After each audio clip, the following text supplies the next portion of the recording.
You guys mentioned Breaking Bad, and we got to have appreciation for what I think. I mean, there's so many great scenes, but one of the best scenes is the Hank and Walt confrontation towards in the garage. Yes.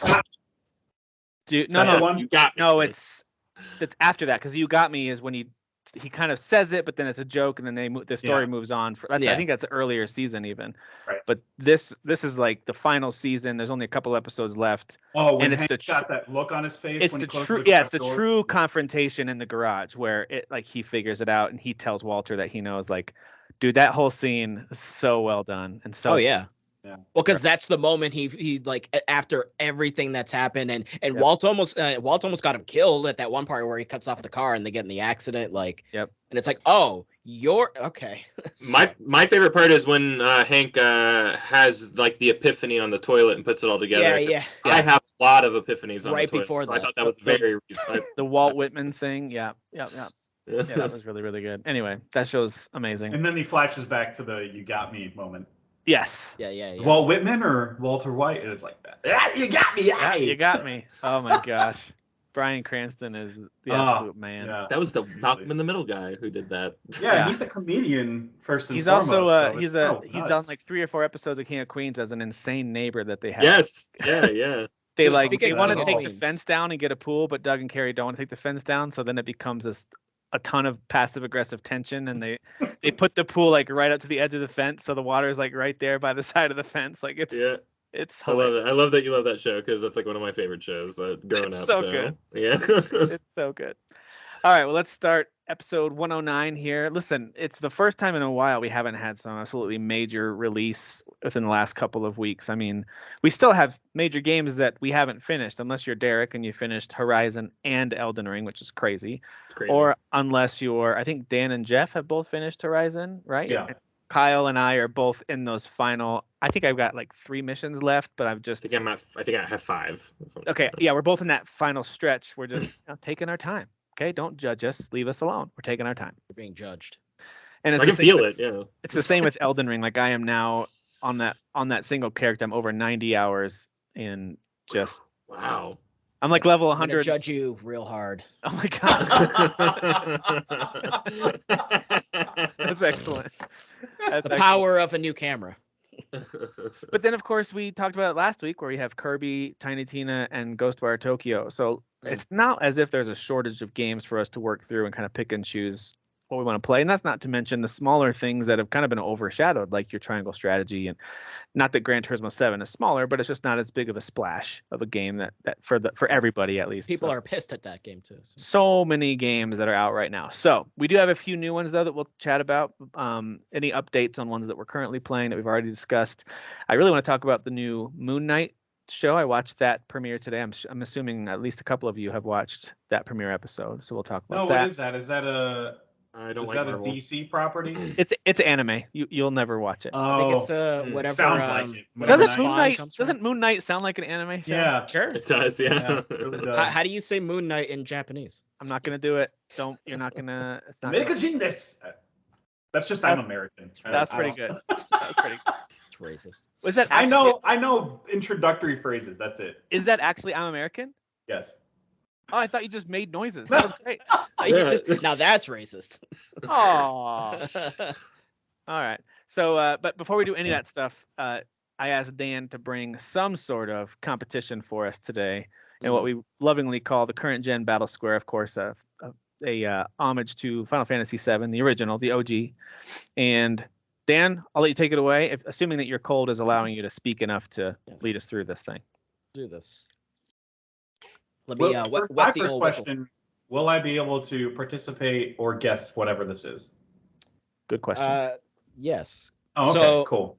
In the spirit of all this Marvel stuff going on, the Moon Knight show airing, and Tim watching all of the, kind of with the kids watching all the Marvel movies. Yep. We're gonna do a little bit of. Didn't you do quotes from movies a while back, Jeff? I did. Video game movie quotes. Yeah. So we're gonna do Whose Line Is It Anyway? MCU edition. Get it? Whose line is it anyways? It's a line. Who is it? So I'm gonna. All right, let's do this. Give you the line. More like who said it. Now, We're not doing this as chaos. We're gonna go in order here. I don't want no chaos. All right. Cool. So you get a point if you guess it right, and then if you can guess which movie it is, you also get a point. These are from movies. Yeah, the MCU. MCU, got it. Yeah. So All I'm right, gonna give okay. you four. I'm gonna give you I four. swear to God, if choices. you have Eternals quotes in there, I am gonna find where you live. No, you won't. I heard that movie didn't even have a script. She just rolled camera on beautiful scenery, and that was it. Can you believe they had a sex scene in that? The kids were watching that. Full penetration on camera.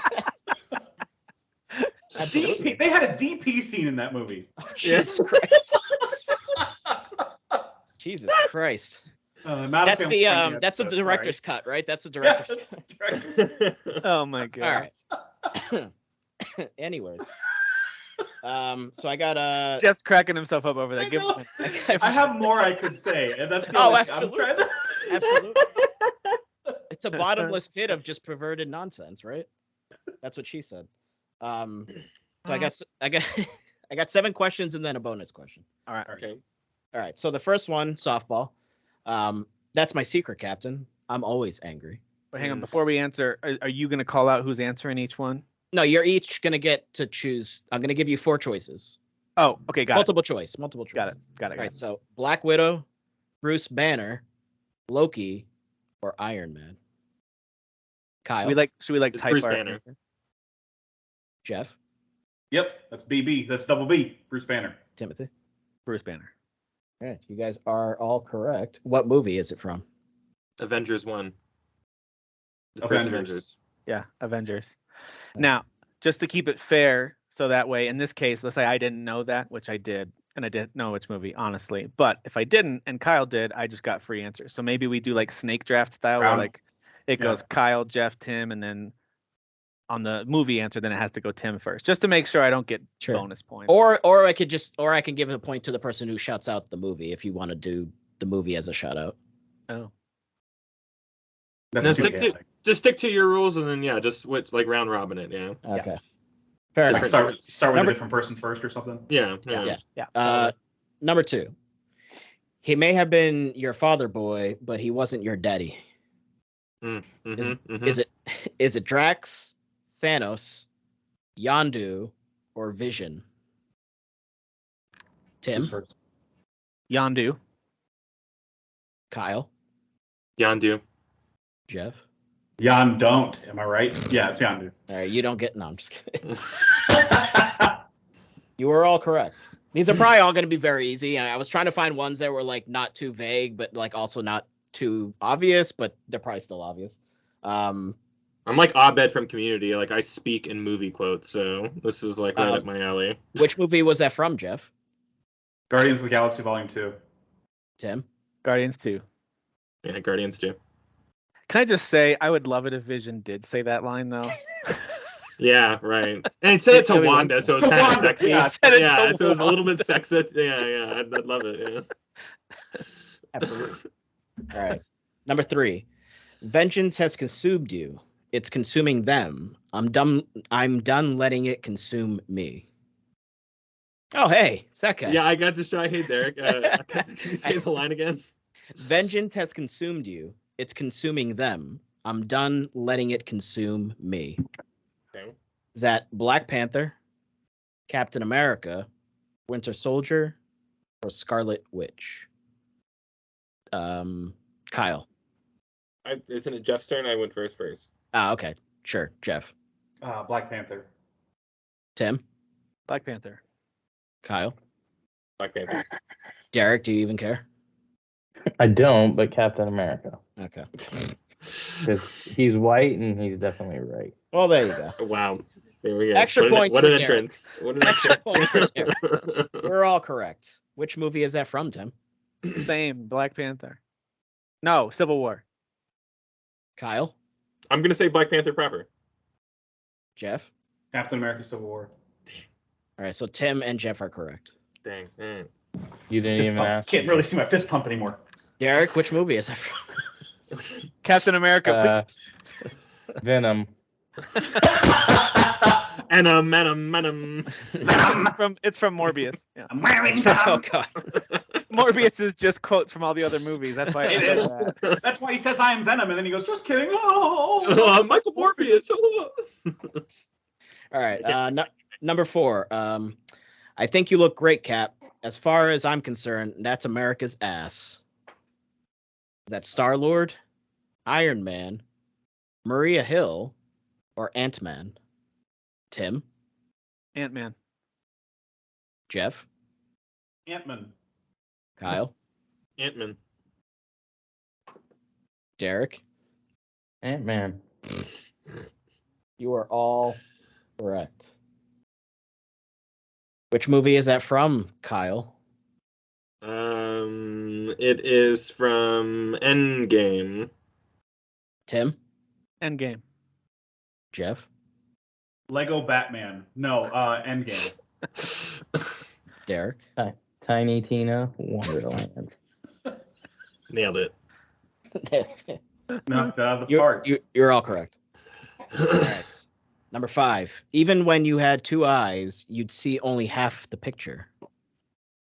Was that Thanos, Odin, Vision, or Bruce Banner?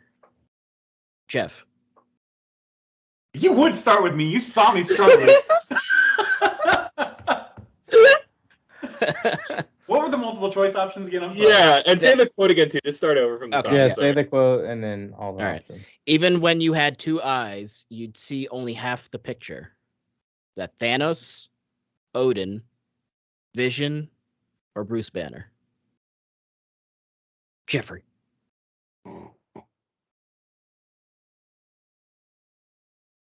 I don't even.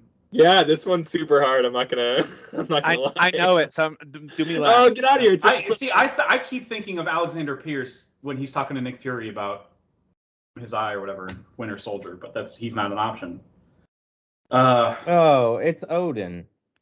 You jackass. He Googled it. Did you Google it? No, I knew it was Odin. I just wanted to verify. No, seriously, I did. Did you Google it though? No, I said to myself, it's Odin, then I went and looked, and I was like, it's Odin. You Googled it. Oh, then it's Odin. My choice is Odin too. Hey, I'm gonna go with Odin. I think my gut's telling That's me Odin. Odin from Thor Ragnarok. Because the quote, like, clearly he's talking to somebody who only had 1 eye, and I was like, everybody has 2 eyes except is it Thor. Odin? And then that's Well, when I was everybody like, gets a Odin. point then. It's Odin from Thor, and it's one of the coolest moments is when he's getting beaten by his sister up on the balcony, and then he kind of has that everything pauses and Odin talks to him and kind of gives him essentially like, hey, you're freaking Thor, dude. Like that's pretty much what he The says. magic's not in the hammer, or Yeah, something. Well, you all automatically get a point because Derek and his spoilers. It's true. All right. 6. Can you imagine someone on Jeopardy just pulling out their phone and Googling the answer? I just wanted to confirm my answer. I just wanted to confirm. All right.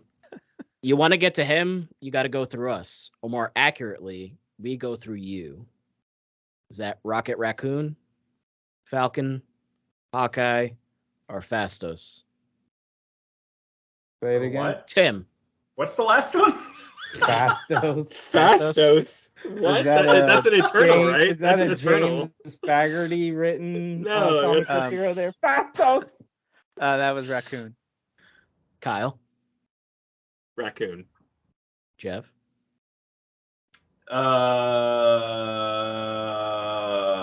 Fastos. No, I guess Rocket. It is, whatever. yeah. I can see the quote in my head. Derek. Do you need to I look it didn't up hear or the quote. He's I got to said type it out you- for Google. you want You gotta say it into the mic, Dan, so Google will take it. you want to get to him, you got to go through us, or more accurately, we go through you. Oh, that's Raccoon. Okay. He's a Yes. feisty alpha male, bro. Okay. Infinity War? Coon is what he is. Alpha Coon. Or Which is it Jesus Christ.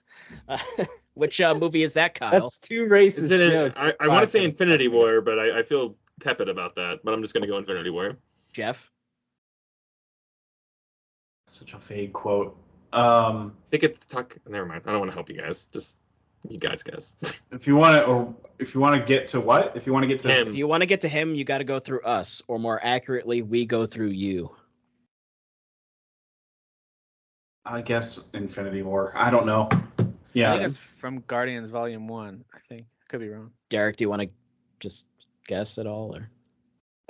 I'm actually gonna go with a Guardians movie, so we'll do Guardians 2 to be different. All right, Tim is the only one that got it right. Wow. Shut up! I just I can't pictured a remember. question, you know, like You if didn't want let to me get patient- verify it. That's the point. Was that the I last couldn't remember one? Dan? Rockets talking Huh? about wanting to Was protect that the last one? No, one more and then a bonus Okay, one. let's do it. All right, so the Quit last dragging ass, Dan. one. Shut up. That's what she said. You're more than the suit. The suit is nothing without the man inside. Is that Pepper Potts, War Machine, Thor, or Peggy Carter? Tim, Pepper. Happy. Jeff, I'm gonna go. Kyle, Pep. Derek. I said Peppy. Did ya? Peppy. Oh, Peppy from Star Fox. Good call. Well, guess what? You're all wrong. I gotcha. Tricked you suckers. Was it Peggy? Wasn't it? Huh? It was Peggy. What was it from, though? That would have been from. Oh, one of the what ifs. Is that right? No, that would have been from. Was it What If? It was. Yeah, I get that That's- point anyways. Son of a. That's a tricky one. For some Did reason, I That is a win? trick. That is a super tricky one. for yeah. some reason, I was Did I thinking Iron win? Man 3 because I got to be honest. When we rewatched that one with the kids, I wasn't paying as much attention to that one because it's not as good. But anyway, go ahead. All right. And then Hard agree on that. You're I not as thought good. I thought I remember liking Iron Man 3. I didn't dislike it. I That's just a remember divisive one. I think I was people, just checking people my fall phone on- a lot. Is what I'm yeah, saying. I mean, dude, yeah. all right, this is the I hope It's this no comes Morbius, but I hope this comes through. This is the bonus one. Hey, Freak Joe, you're going nowhere. You can see it. I got you for Oh, can you not hear it? Both. 3 minutes of heat time. Yeah, Gee, I wonder who that was. Bonesaw. Yeah. That was Bonesaw from Spider-Man 1. Spider-Man Close. with Tobey Maguire. There you go. You're all correct. Yeah, Tim wins though. no, Tim is the winner. I no, don't believe that. no, I'm- no, definitely not. Hey Derek, could I you was keeping verify? track and Could you notes. just Google that? Did Tim win? Let me Google yeah, that. I real say it into quick. the mic real quick, guys. Dude, you got here like half. Tim is the winner. So Hey, I think I didn't even know I was gonna get here, so I'm Yeah, I'm proud glad of you me. made it. I'm glad you made it. So we got the whole crew here. Next time we do a game like this, we just did one of these for work and it actually works pretty well. It's those Kahoot quizzes. Have you guys ever seen those? No. But the idea is whoever's hosting does a screen share, and then the question and the options come up on their screen, and it's usually like 4 big like colors with shapes, basically. And everyone else logs into Kahoot on their own, even on their phone, is fine. You just put in a code to like access the quiz, and when they put the question up, you tap the answer, and then it kind of gives you like 10 seconds, I like that. and then it will tell you who's right. That way, we don't have to listen to each other's answers, and you just kind of answer on your That own. sounds a little more professional. And a little bit less, and I've done this before too on these games. A little bit less like what he said, because that sounds like he knew what he was talking about. You know. I did that for none of the questions because I knew all of them for sure. I knew. Like, I except definitely for the knew. last I knew the what if one too. I just even the ones I Sure. missed, I knew.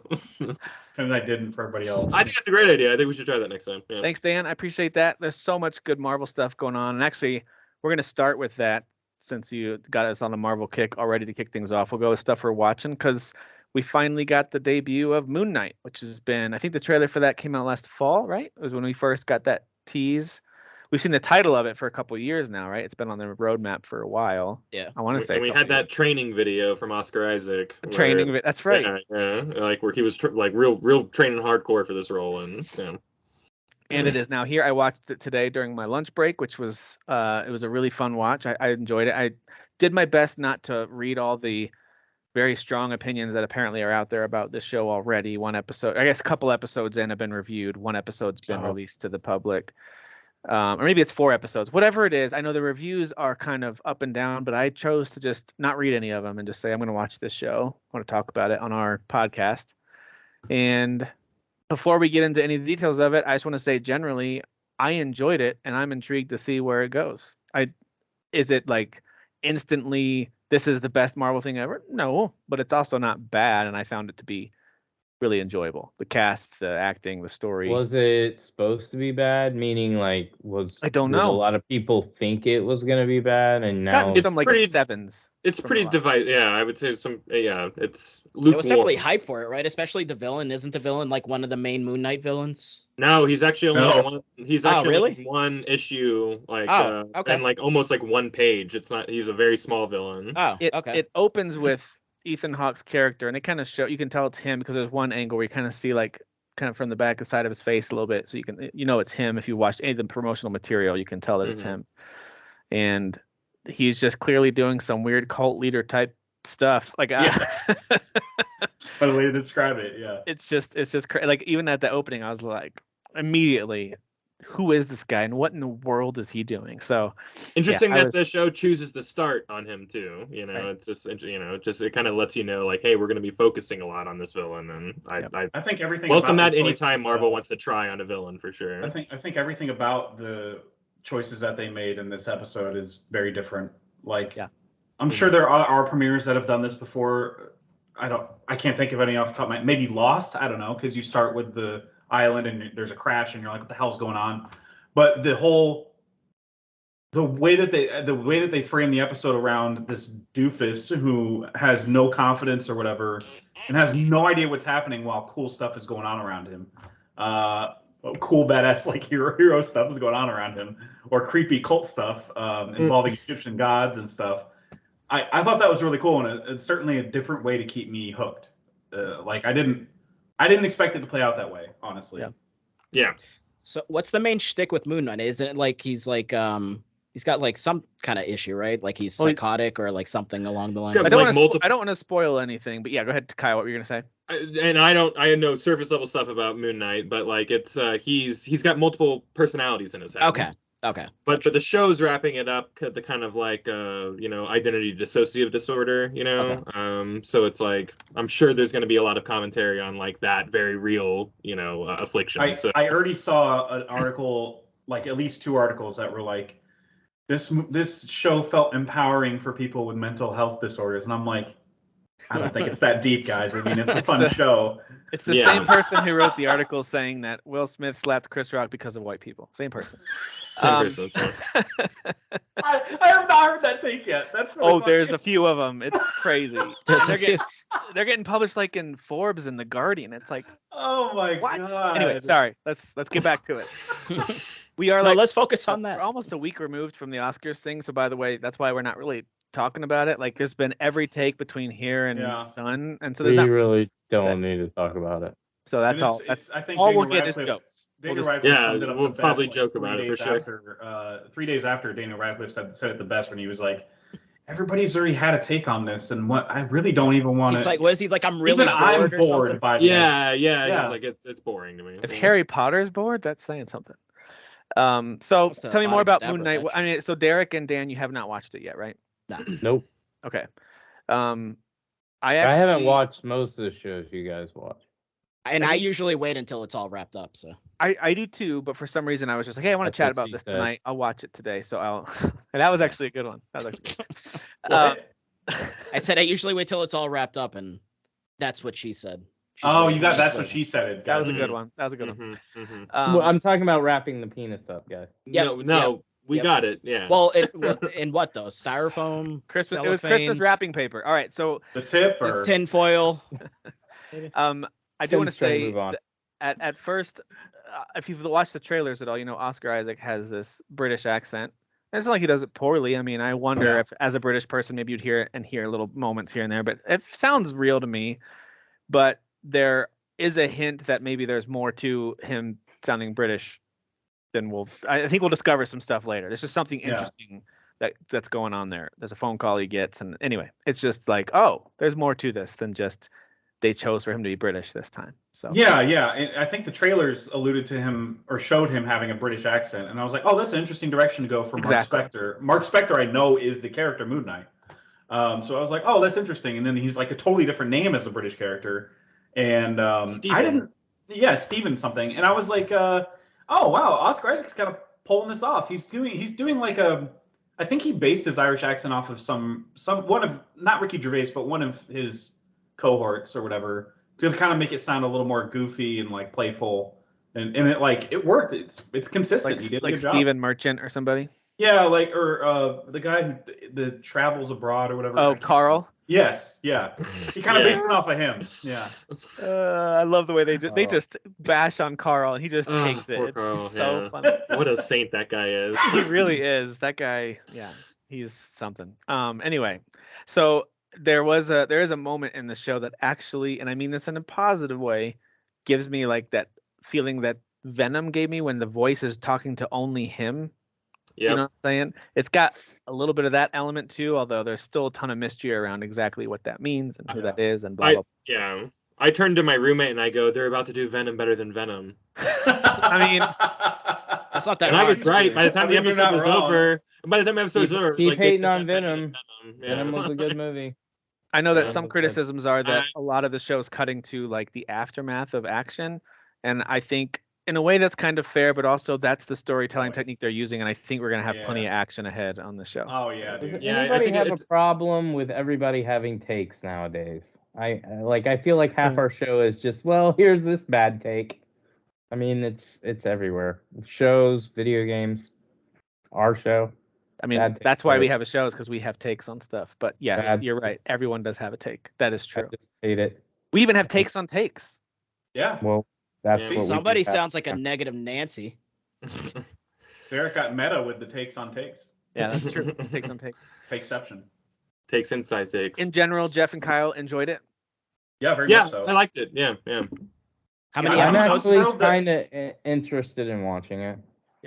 I'm thrilled that It's much Ethan different, Hawke, Ethan than Hawke everything. got over himself a little bit and decided to join the MCU. But I think I would imagine because he was like kind of like going like Logan's not art, and he had like this weird rant about MCU movies. But Which is the dumbest one to pick out of Yeah, all of like them. that one. That one's Yeah. like as good as Dark Knight. Whatever, that's fine. Not Um, X-Men 3.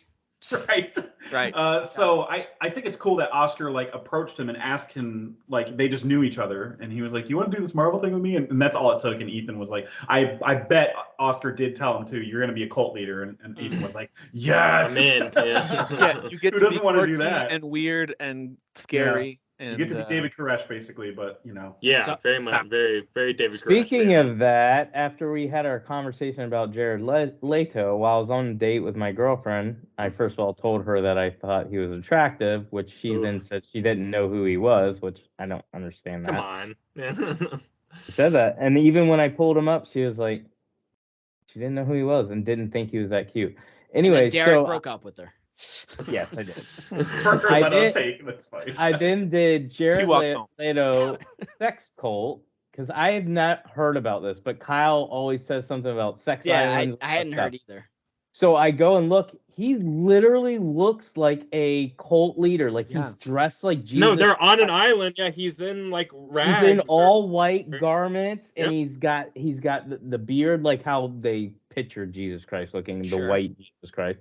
But like his beard and his long flowing hair, I'm like, this is straight from like a show. Well, I Yeah. know so much about it because he came out of that island like during COVID. It was the first outing of this island. He's like, I didn't even know there was a pandemic going on because I was having orgies for the last like 8 months.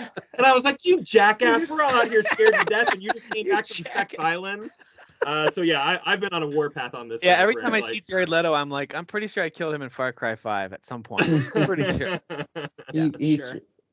And the funny thing is the article I was reading was, why is nobody calling Jared Leto out for being a pedophile? So the whole article was about him Pedophile. being a sex addict. I Because think, who's I Were there think underage most, I girls think there? all the girls there are there by choice and overage. But yeah, that's He's 50, by the way. What the hell kind of vampire He is, crap? yeah. He's real life Morbius. That's basically what it is. they picked it right, I guess, for that Yeah. role. Jared Leto. Listen, the thing is, like, I do think he's a bit. People talk about him as if he's this unbelievable actor. No, but he does have some good roles that people Yeah. probably don't pay. Like Lord of War, he plays a small role. Is He's great in Lord of excellent. War. Yeah. Excellent. I like watching him get the hell beat out of him in Fight Club. It's amazing. Fight Club. Requiem for a Dream, he's outstanding in. I mean, that movie is a tough watch. It's a Yeah, rough. I'll never But- watch it. Yeah, He is good in it. Yes, he's So, amazing. Yeah. But then, of course, he's got stuff like every time he's the Joker, where it's like, all right. Yeah. Or that movie that he did with Denzel and Rami Malek, and I was like, you are trying so. You're in a totally different movie fat. than everybody else. Like he He got got like a little fat, and he's I'm just just waiting for him overdoing to blame. Who I want to know who he's gonna blame for Morbius being terrible. I don't think he. That's the thing. I don't think he does that. That's the thing about him is like he'll I have a think lot of he did. stinkers. I thought With the he Joker? was the one that You might was be right, I blaming don't about know. the Joker. Like he was putting the blame on other Well, people. on like the director, the editing maybe or it something. happened, but I think. Yeah, maybe I don't remember. Yeah, I think he maybe did project a little bit. I but, do like, remember it's not like Leto- he made years of it or anything like that. I think maybe he said it in an interview or two. I do remember of all the backstage drama, or not backstage. That's like WWE talk. I do remember. Kayfabe, I do remember kayfabe. behind the scenes drama. Hey, it's WrestleMania weekend. It's okay. It if it's is, mine, dude. so. There's like 6 shows going on tonight. It's crazy. I remember this drama that happened that came out from like leakers or whatever that were like when Leto found out about his role being so minimized in the first Suicide Squad, he was livid. And then publicly when he talks about it, he's not so livid. He's like trying to be calm Leto, but you know that news came out and I was like, yeah, I mean I would be too. Like apparently they shot a whole different movie where he was the villain. So there you go. Well, anyway, back to Moon Knight. Overall, very good. I'm looking forward to more. I think there's 6 episodes of this one. I think it's 6. Yeah, and it wasn't like a super short episode though. Like WandaVision had some surprisingly short episodes here and there. But I do get similar, like there's a ton of blanks to fill in, like WandaVision. When that show first aired, it took like 3 episodes at least, maybe 4, to really feel like I was starting to understand what was happening. At least I had to brush up on my Egyptian religions and stuff like that. Like I had to brush up on some of the god names. I was like, they're using a lot of words. There's some high school brain remembers, stuff happening here. Is Emotep in there? Yeah, he actually shows up, and it's the same actor, and Brendan Fraser shows up. It's crazy. But he's fat Brendan Fraser, so it's not as fun. Yeah, but it's still, it's we sad, still love but him. we're all still happy he's there. Still love you know? him. Yeah. Yeah. People, I love Brendan Fraser. Yeah, it's He's fun. the best. So as far as the Jared Leto stuff, he was pissed about the Joaquin Phoenix Joker movie. He just was blindsided by that apparently because like I remember that now. Yeah. Okay. Yeah. Yeah, he was just pissed because he's like, well, wait a minute, why didn't anyone ask me to do a stand? Joaquin won the Oscar. That's so funny. Just another middle finger to Leto's Joker legacy. It's so great. Did I wonder when they were casting for that Joker movie if they were like, Jared? Nah, let's get somebody. He doesn't have the chops for this. You can't do this. I loved Joaquin's take on that. Oh man, me too. Me too. Yeah. And it's not a movie that I was like, ooh, I can't wait for him to now join the DCU. Like I didn't No, need I never want that to be part of anything that the DCU is doing. So I just like that as its own story. Like if they do a sequel, It worked okay, for but you. I don't even need a sequel. I just like that movie. I think they plan on doing it, but I don't know why. I think it might ruin it. I think it's for me it's a one and doneer. So to the fact that they're trying to do it's a great version. It's almost like getting a limited comic book run series. You know, just like let it be its own thing and then leave. Right. Yeah. Anyway, those kinds of takes on Joker. I know last week I was like, hey, there's too many Jokers. Like those kind of takes I'm fine with. I feel like introducing a new Joker that's going to be in the next 8 movies is kind of like, oh, that's kind of quick turner. Like that's where I get a little burnt out on it. But all right, whatever. Let's move on. There's a new Judd Apatow movie out, The Bubble. How is it? Oh God. It was. Did you love it? I don't. Funny. The trailer looked funny. It was It not looked- yeah, very the good. trailer I'm gonna be honest. It was not very good. Not very funny or not very good? Both. Very disappointed. Both. Uh, Both. So like it's Judd Apatow trying to do Tropic Thunder, but his actors. It's like he forgot to include the commentary where actors are clueless about the real world and stuff. Like it kind of makes you the story, and some people will watch this and feel differently, obviously, like they do with everything, but it makes you kind of try to sympathize with the actors and their situation and how they feel like they're being abused on set, even though it's a comedy and it's like a joking abuse or whatever. However that works, and it just didn't. It fell flat for me completely. Like that's the name of this episode, by the way, is Joking Abuse. Joking abuse. Sure. Okay. You know, like the slap. It was a joke. It was a joke slap. So I was like, just disappointed because most of Judd Apatow movies I love and have watched repeatedly, like especially Knocked Up and 40-Year-Old Virgin. I even like This Is 40, and I know that didn't review hotly. Funny People's the only one that I was like, this is not good. Yeah, Funny People wasn't great. Yeah. But like King of Staten Island, I actually really liked, and I didn't expect to because, Pete Davidson is fine. I'm not a huge Bill fan. Burr is great in that movie. Bill Burr, Yeah, I think Bill Burr his is dynamic the Steeler in that movie. Yeah. Yeah. He's like low key one of the better comic actors right now. He's like, good at doing serious roles, right? He really Yeah. is. Like even his small role in Mandalorian, I'm like, he's actually a really good actor. Yeah. Like Yeah, he's great. Yeah. Anyway, And sorry. It's seen Saul too, but also Breaking Bad, of course. Breaking Bad, Yeah. yeah. He's Yeah, great. sometimes he just plays himself. Like Breaking Bad, he's kind of just himself, and sometimes it's like in King of Staten Island, it's like he played a role and he crushed it. He did great. He did great. Yeah. Well, so the cast, I still have some good things to say. Like the cast is actually really good, and there are some awesome cameos in it that kind of come out of nowhere. Channing Tatum showed. No, I'm kidding. God damn it! Get out of here. The cast is great. You got Karen Gillan, Keegan-Michael Key, Fred Armisen plays a director, and his style of comedy it tickles me pink. Let me tell you, it makes me laugh so hard. Some of his awkward humor and stuff. I'm trying to remember who Leslie Mann is in it, and so is her daughter, and Judd's daughter, Iris Apatow. And I'm like, how are you going to have her in the movie and play like a totally different character that's not related to Leslie Mann? It doesn't make sense because they look alike. Makes no sense at all. She's like a TikTok star that's totally separate, and Leslie Mann is like having a relationship thing with David Duchovny. Yeah, the cast is deep, man. It's really deep. Yeah, I like the cameos.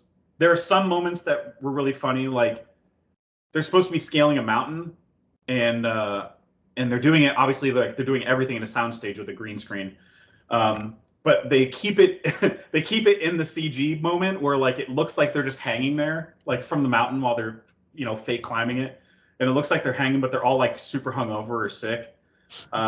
So they're all like, just don't even feel like climbing, and they're all just like kind of floating like in midair next to a mountain. I thought that was a funny gag. There's some funny stuff in it, but it's just some of the jokes just like either fell flat or they didn't even try, or like they couldn't out Tropic Thunder. And I felt like that would have been easy to do because you're talking about making a movie, especially in a pandemic.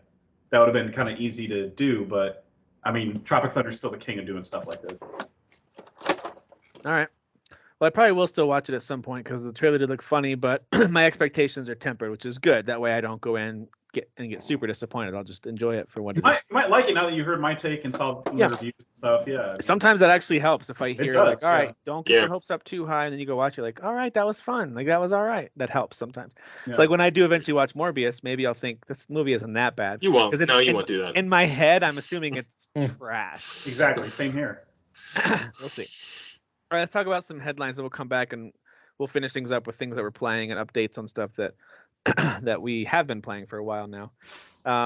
But first off, I want to kick it off with Microsoft. There's a rumor, and it's actually pretty substantiated at this point, that in the very near future, Game Pass is going to add a family plan option.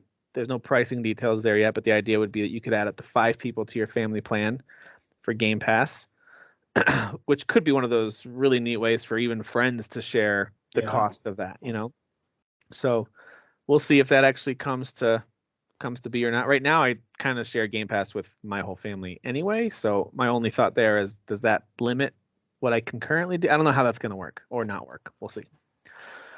Breath of the Wild 2 got delayed. It's funny because Jeff, your comment to us was didn't even know it was scheduled. Like they kind of gave it a very general 2022 because it was supposed to be 2021. And then it was bumped to 2022, and now it's spring 2020. They actually said spring this time. Spring 2023. That's the first I'm time they gave thinking it. this is all about Switch 2 or whatever they're going to call it. I don't think this isn't. I'm not saying the game's like hot and ready to go right now, but I think they are just deciding or have made the decision it's worth just waiting and making. I really haven't thought about that, but like now that you mentioned that, I'm going to keep that in mind because I think you might be right. I think Because we go out, the timing is right, Yeah, even it's going to be 6 kind of like a years Switch since Pro the or launch something, of the Switch came out. I think it's time for Nintendo to it could be a Switch Pro, whatever. It's Yeah, well, either a they second you or an upgrade. And it'll be on both likely. It'll be on It will both, probably exactly. be the Like most launch, Zeldas but are. yes, it could be definitely. Switch has too big of an install base to not drop it Yeah, on. I don't think they'll abandon it immediately. I think it'll Yeah, be they like can't do that. They can't do that. But yeah, You could be now right. you Actually, I would mentioned love yeah, that. I would love that. I'm all for a new I Switch. love that I bought. I'll be honest, I don't hate my Switch or anything. Of course, I bought the OLED one or whatever. But my favorite game on the Switch is Zelda Breath of the Wild. They've had some good ones for the most part. That's what kicked it off, the hype for me. I was like, I got to have this system.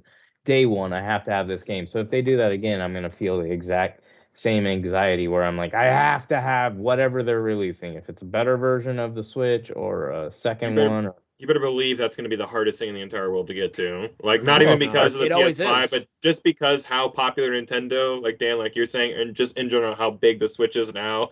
If they have Switch in the title of the next console, it'll be the hottest item in the entire They world. Since like have Tickle Me, to. I would love to Super Switch. say Nintendo Switch smart U. and that they would definitely do that. No, I think it's in general, I time agree for it. with you, but like you could say the same thing about the Wii, which was an astronomical success, and so like, hey, let's make sure we keep it in the title, and then they put Wii U, and that just crashed and burned so. You're hard right. there. Yeah, you're right. It sounded like you had to go to school to get the console. Yeah, I that's mean, absolutely true. The Wii did not sell the Wii U Well- didn't sell just because it had Wii in the title. You're absolutely They right. just didn't so. advertise it out the gate correctly because everyone was I don't like, think "So is people it just the cared. tablet? Like, what's going Yeah, on?" Like, It was I heard it's confusing. confusing was. marketing. There was Like, there's a they lot of committed kind variables. suicide with it. There were, but I'm just saying, like, No, that's a really good point. they though, would Tim. actually need to call it. I know it sounds silly. They would need to call it like the Switch 2, and to like really make it Switch 2.0 or whatever. Like if they call it Switch again or you Switch or switch again. around. if they call it like Wii Switch or something stupid, like Wii Switch. Yeah. it's gonna be like it needs to be very, very clear the name of Yeah. it, because you gotta just think about all the moms that are gonna walk in there and buy their kid Oh, yeah, Switch to absolutely. play the new Animal Crossing or whatever. Like you need to have it named clearly. This is the new one, right? That's what they do that sometimes. They'll actually call it new 3DS or whatever. Like that's They literally have done that. yeah. could they- be new Switch, but Yeah. anyway, that's that. Of course, it's not being talked about officially yet. Lots of talk about the next Switch those rumors have been floating around Forever. That's been around years. forever. And But and theoretically, guys, we should be getting like pro systems next year for Xbox.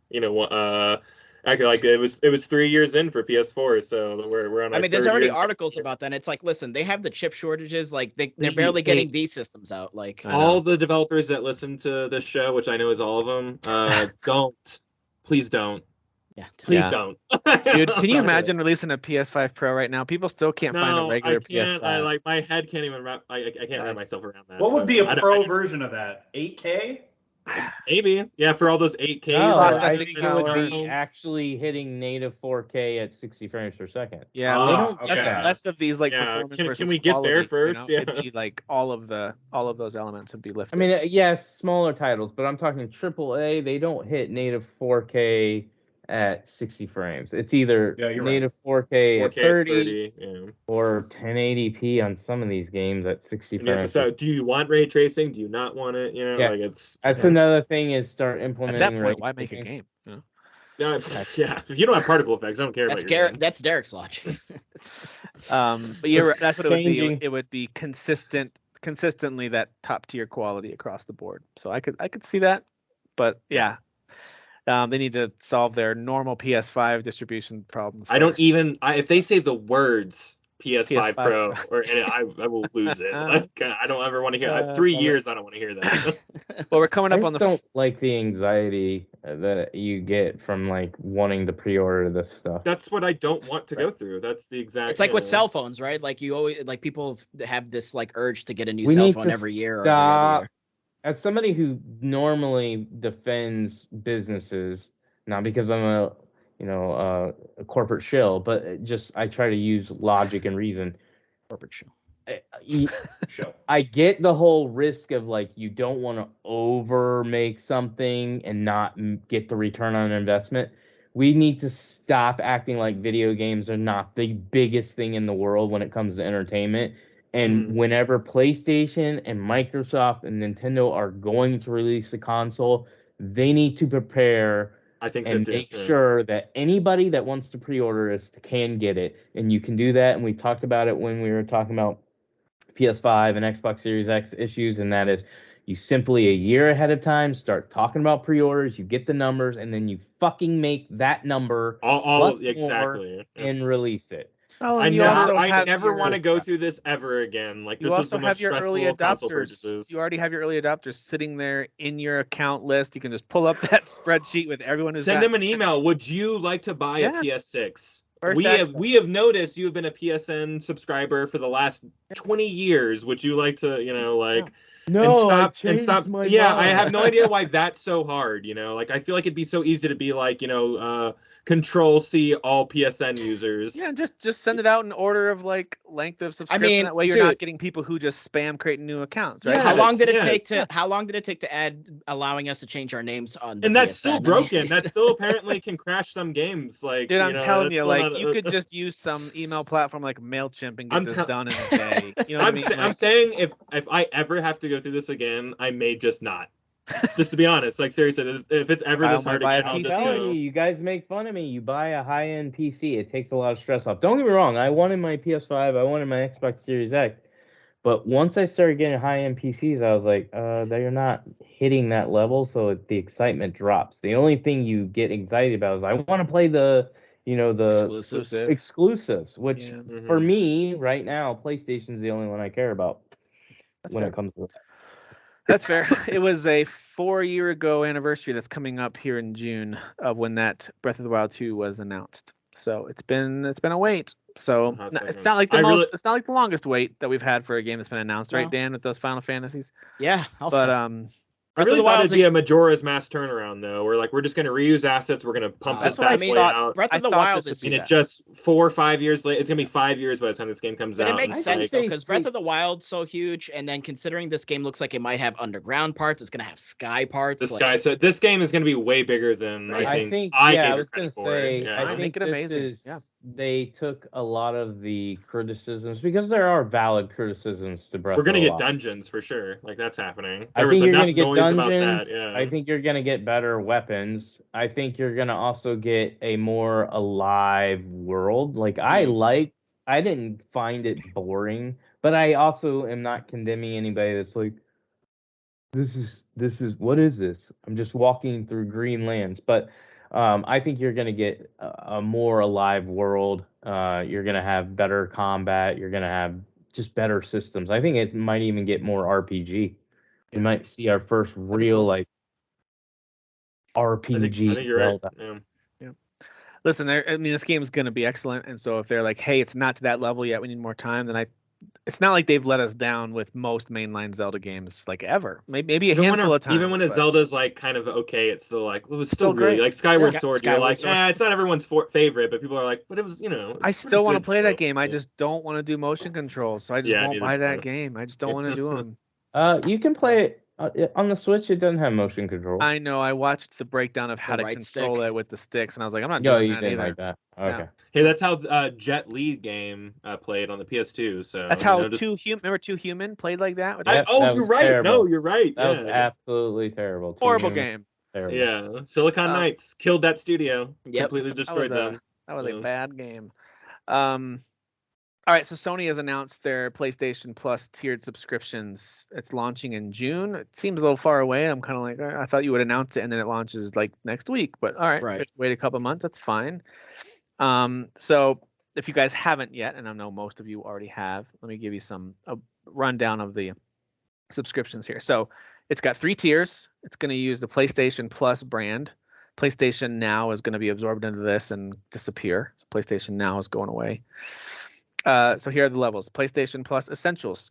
It's essentially what you already have as a PS Plus subscriber, and the cost is the same, $10 a month, or you can get 3 months for $25, or a whole year for $60. That's currently the PlayStation Plus cost. You get the monthly free games, discounts, and that's your online multiplayer.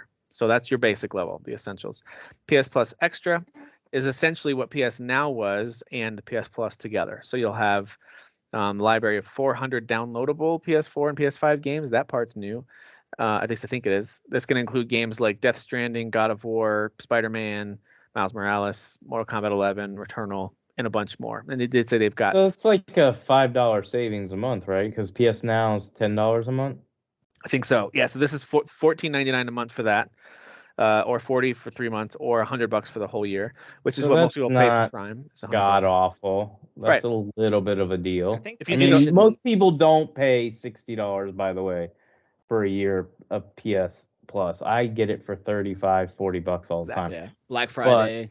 My Christmas. point is Exactly. that numbers wise, you're still technically They are saving. planning to add some third-party titles as well. I think they do want to copy some of what Game Pass does with their third-party agreements for a set amount of time. This game will be available, So I think they'll do some of that too. At least that's what they've hinted at. So that's the PS Plus Extra, which Okay. is $15 a month. And then you got PS Plus Premium, which is the top tier, and that's going to run you $17.99 a month, so just a couple bucks more. Or you could pay $120 for the whole year, which comes out, of course, to $10 a month. So Premium is going to include all the above benefits. You'll have, PlayStation Plus. You'll have all of the downloadable PS4 and PS5 games, and you get up to 340 additional games, including PlayStation 3 titles available via cloud streaming, and a catalog of classic games available both streaming and download options from the original PlayStation 1, 2, and PSP. That's pretty cool. Hard pass. It's going to offer cloud streaming access for the original PlayStation, PS2 and PSP and PS4 games, offered in extra and premium tiers in markets where PlayStation Now is currently available. So cloud streaming is an option there that's not that appealing to me, but I kind of want to see the games list and see like a little icon. This is downloadable. So once you give me a list of the games and show me what's downloadable, then I can evaluate what do I want to pay from Sony. If there was a peep about Metal Gear Solid 4 being available in any sort of way, I'd be like, yeah, I'm buying whatever you're selling. I'm buying the streaming but, thing is not just even, yeah. But It's keep in like mind, they shot themselves in the foot with this cell architecture. Apparently, all these years later, they still can't freaking figure out. They can't figure out how to but emulate they it. should still be able to emulate it. No, they should. There's people on Uncharted for PC PS4, who are modding it and emulating it. Yeah. How is PlayStation not able to emulate their own shit? No idea. There was that No article idea. there was that article we went over a couple of months ago or a few months ago. There's a small team that made an emulator. It plays, I guess, most of the games, but they don't run super amazing. But it's still possible. So just build the base of the emulator and keep iterating on it, just like Microsoft did. I mean, how many years was it that they've basically been adding more and more Xbox and 360 games? Like years. They've been working on that and just building up And that the list. reason I like what Xbox does is not only are they bringing old games back that you can download, but they went in, and they're not really doing this anymore. In fact, they may have announced that they're not doing it anymore, but they did it with a ton of games. They made them native 4K and running at 60 frames per second. So when you were going back to like old games like Fable and all that stuff, and you're like, this looks amazing. I mean, it still looks like a 360 game and stuff like that, right? But it's native 4K. It's running at pain of fidelity over it. Yeah. I would have absolutely loved with PlayStation's library. Like, again, I love Xbox. I do. But when it comes down to who has the best exclusive games and series and franchises, I'm all aboard PlayStation. Yeah. And they're the ones that if they would just come out and say, we're gonna bring all these bad boys back, and we're gonna slowly, they don't have to do it all up front, start upgrading some of these to native 4K, 60 frames per second. Mm-hmm.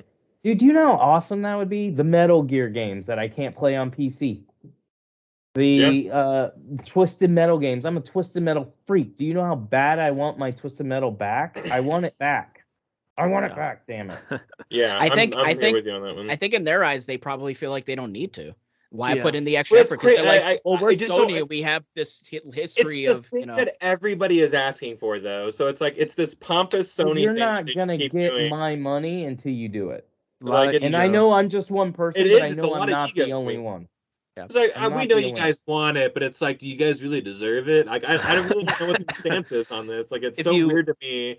Like as a company that like you have a fan base telling you what they want, and you just keep on going. We're not going to do that though. Actively saying that even sometimes, like it's true. just crazy to me.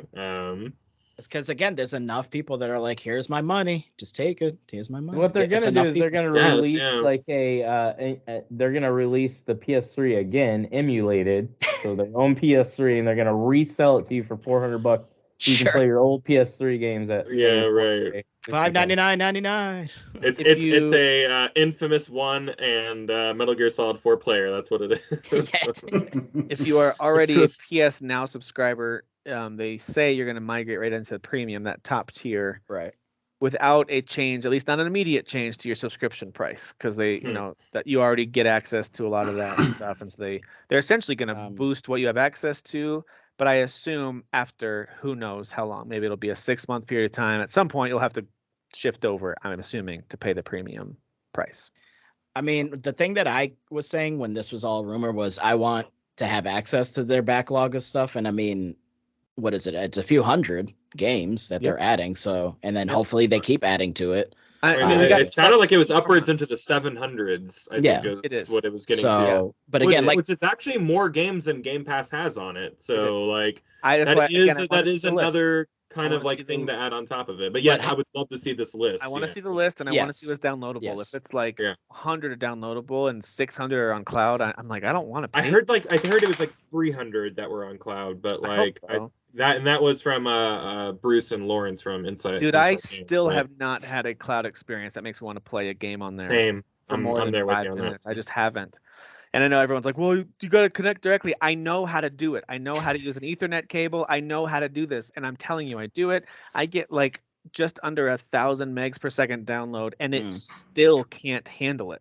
Like the system. No, dude, it like runs the games on Xbox. Now I don't have it hard connected, and I know my connection's not perfect, but it runs my games. Like I was trying to get achievements today, so I played a game that I think you guys would like. It's like Blue Aquarium. I don't know. It's about water. Blue Memoirs or yeah. Aquarium. Oh, God. I think Jeff, you bought that, didn't you? Yeah, I beat it. Yeah, I mean it's an hour long. It's on Game Pass. I definitely played it. He's all like, you guys would like this garbage Blue Aquarium. It's not a Derek game. It's Did it work on cloud? His Streamed favorite it. game. I did the cloud, so Yeah. I was able to get my 3 achievements with it. But it was not only is the game bad, but it was the streaming of it was terrible. And that's it's not an not action intense. game. Yeah, I was gonna say I'm assuming it's not like action heavy. So No, it's not. it's a lot Dude, of I'm sorry. stills Like, and- I hate that they keep, and it's not just them. It's not just Sony. A lot of Nintendo's doing this too, as they put out a bunch of games on cloud. It's like, why are you pretending like this is working? Like, how can you, in your right mind, sell this to a consumer as if they now own that game? It's such a rip. What's wrong with downloading? I don't. What am I not understanding? I get cloud, like if you're on the go. What is wrong with like downloading a game and letting it be on they your have console? the information, right? If they're Well, streaming it and to you they just have it. created a system with solid state, like top of the line solid state drives, and your big like reveal is you can cloud games. Like I want to use your dumb solid state drive that you just sold us. Use like, why the cloud for save files. Yes. Awesome. Yes, That's 100%. perfect. Yeah. As Use screenshots, Your like, ability to download for your games. Yeah. That's I agree. My main beef with the entire idea of Sony, especially doing cloud gaming, is this is a known issue with PS5s that you can like look up. It does not. It's finicky. The console is finicky. It will disconnect from your 5G wireless without explanation, and so like that just completely ruins any possibility of streaming any type of game through the cloud. So come on, fix that, guys. It's been so long since you've had this issue and you haven't patched it yet. It's unbelievable. I mean, single player game, that's really annoying. Single player game like Elden Ring that you can't pause, that could be like game ruining. Online gaming becomes impossible. So it's like they have to know, for the modern gamer, this isn't going to work unless their system, they have to get their error and lag time and latency time down to like, it's got to be a fraction of what it is now. Right. Because they really need to, we like everybody needs to acknowledge, like at Sony, that most people are going to be using their Wi-Fi. I feel like they're just playing on a the cable PS3 is in their ridiculous. office. I and always plug in physical. Someone wrote cloud on a PS3 at the office. Like, look, it plays great. It's like, no, you're just playing a PS3 right now. It's so weird though. It seems very inconsistent because I remember, I think it was on PS4 when I first got PlayStation Now. I don't know if you guys ever played Asura's Wrath.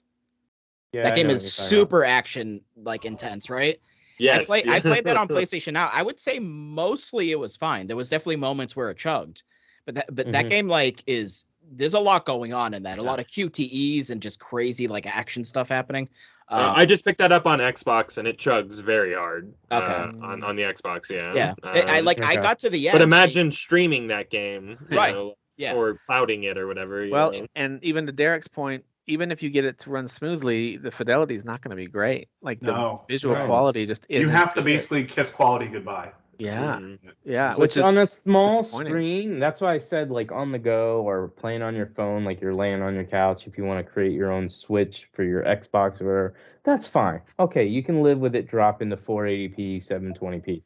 But playing like when I only use it just to get the rewards on my Xbox, like I'll just do okay, play with cloud, and then as soon as it pops up saying I got the reward, I just exit out.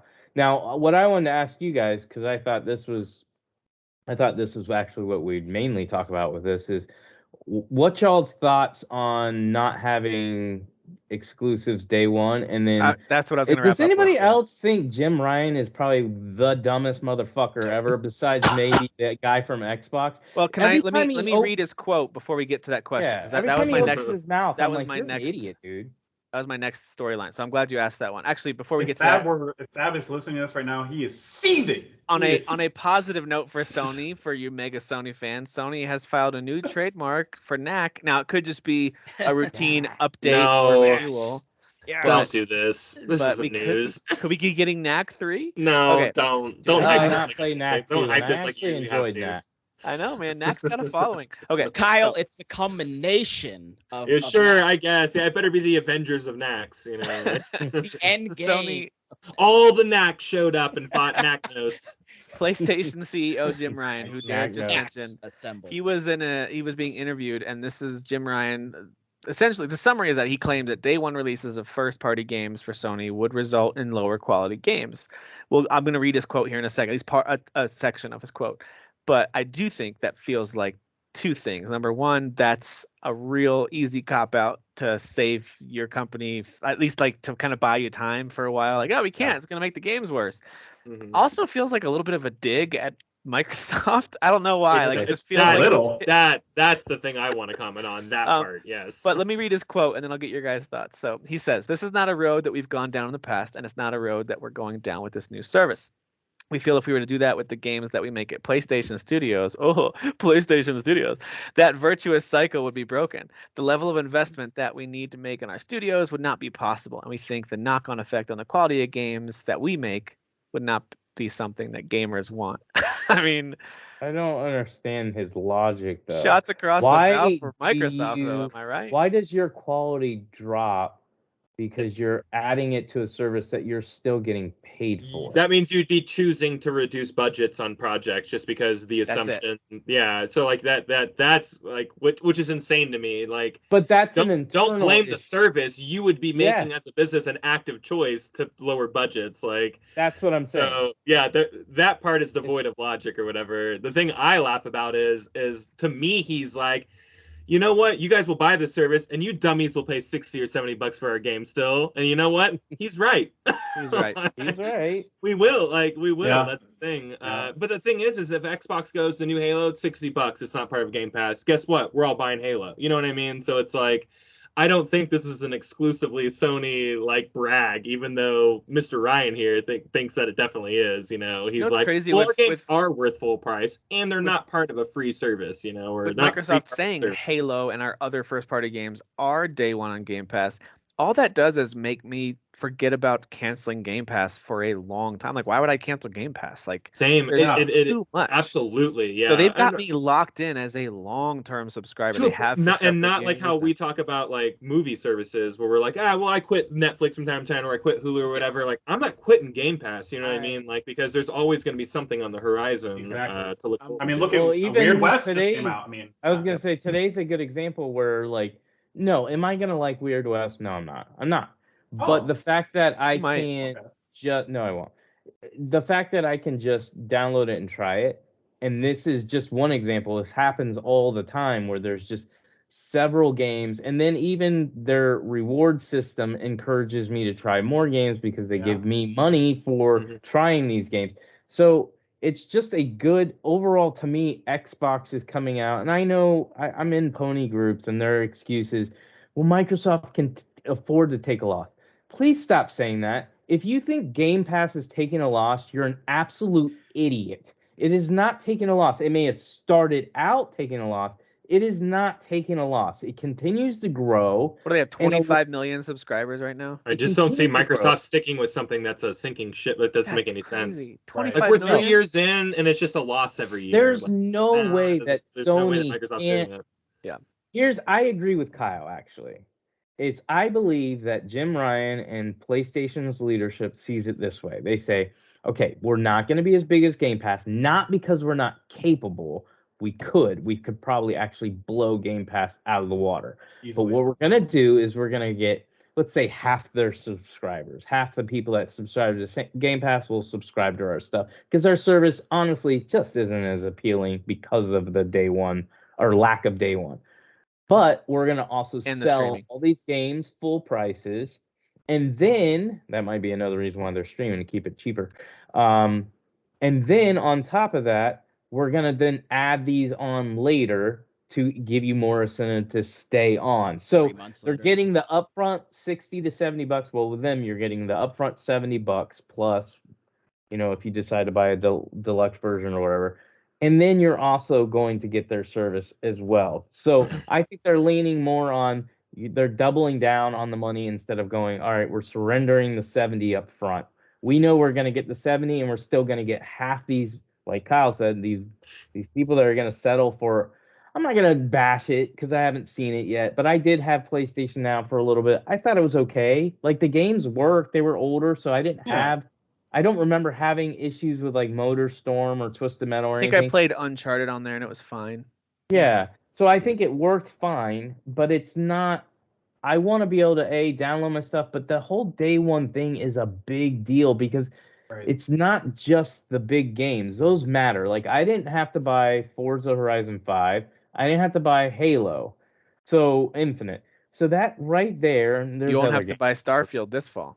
That pays for your whole year too of Game Pass. That's what I'm saying. Yeah. They like me money. You paid for your year of Game Pass because by I like not buying owning 2 games. Yeah. I like owning games. So later on, I'm gonna buy all these games. I will own Halo Infinite. I will own Forza Horizon. They're worthy of my money. They will get my money. They'll get my money when they're $5-10. So I think it's a mistake in long run. I think up front I kind of get their logic. I just don't like the way Jim Ryan talks to people like dumb. It reminds me of, who is the Xbox, Don Matrick or whatever. Yeah. Don Matrick. Yeah. I'm not saying he did the level of stupidity that he did, but he's at that same level where it's like he's disconnected. I wouldn't be surprised if Jim Ryan's not a gamer and he's just like, I said it in our chat. Like, I think Sony is a little bit like Nintendo, where they're kind of stuck in like this old mentality a little bit, because they've been in the industry, the second longest next to Nintendo, and I think they kind of have a little bit of old school. Well, these are both Japanese companies, right? Yeah, they both have very Japanese. They have Japanese investors that I assume the CEO has to answer to, and so they could be the ones being like, "We're not doing that." I think they just can't wrap their head around games. What the that hell? sort of thing. Listen, it's a risk though, right?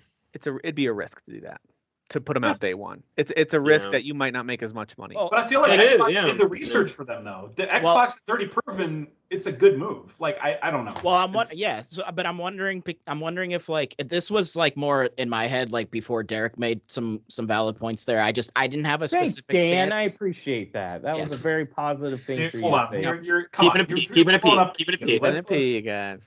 Let's settle down. With it. Like, I'm wondering if like, I don't know if like, because obviously I'm not a business person. I don't know if like from Sony's perspective, no, I'm not. That like, to them it makes more sense to get that money up front and sell the game outright versus the subscriptions. I don't know if they're like, well, what if they just do the premium for 1 month and then they get, God of War Ragnarok for $18. But it's like, but they're offering it though, so it's like, would they actually be thinking that? Would they be concerned that people are only going to be spending $18 to play like a $70 game? So I don't know. It's like I mean, that's definitely a valid point.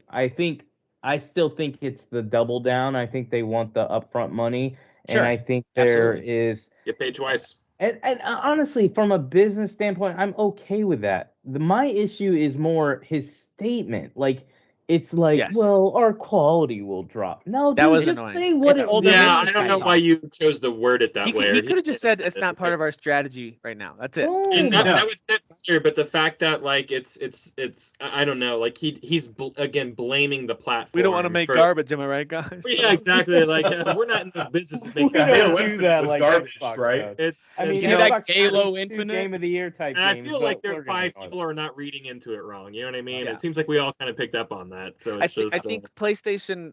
I can't blame them for not wanting to dive in on the day one thing. I really can't because they're playing from the position of industry They're leader. winning. They're Yeah. winning right now. Everything that they're Winning. doing right now is working, and any of the subscription stuff is additional. And so they're trying to grow their subscription, but they're not in a hurry. They're their big dominating. stuff moves units. Like use mean, major so units, you Like know. there, so, I understand it completely. I Like mean, for me I'm on board personally, with it. Microsoft has to play fast and loose and kind of go Brett Favre and just swinging the ball and hoping that the receiver catches it. And they're going to throw a lot of interceptions on the way, 'cause, I like mean, Brett Favre did. But for me, they're going to I'm- also score sometimes. So I think Microsoft has to do that because they have been fluctuating between that second and third place depending on how Nintendo's doing in a given generation. I think it's So great that they're so different. I think it's I'm great they're offering very different services. I'm the you know? opposite of Derek. For me, I don't care that those aren't going to be a day and date release. it would Like, make me want it more though. I'd pay $18 a but month. like for I'm that. saying, like for me, like Yeah, I this would service pay is more more. like I'm interested in this service and paying that 120 depending on what the classic catalog is. Like, Okay, yeah, I having mean, okay, the but second I see that here's the list and problem. it's impressive, I'm And it's happy to downloadable. upgrade. And it's downloadable. That's the thing. Like if we didn't have Yeah. the downloadable question, so like Xbox has the xCloud thing going, of course, and some people, like Derek said, they can probably make it work. That's fine. But I don't care that they have it because it's completely optional. It doesn't affect Yeah, me. you if can wanna do still cloud. download the games. Some- Yeah, get Sony that is choice, yeah. forcing us to use it for. Sounds like it's going to be about 40%. They're like, of we this. bought that cloud streaming service, and 40% we're gonna of this make you use catalog is it. going to be cloud only, and so hopefully I'm Oh, wrong. that's Hopefully right, it's they not did that do many. that.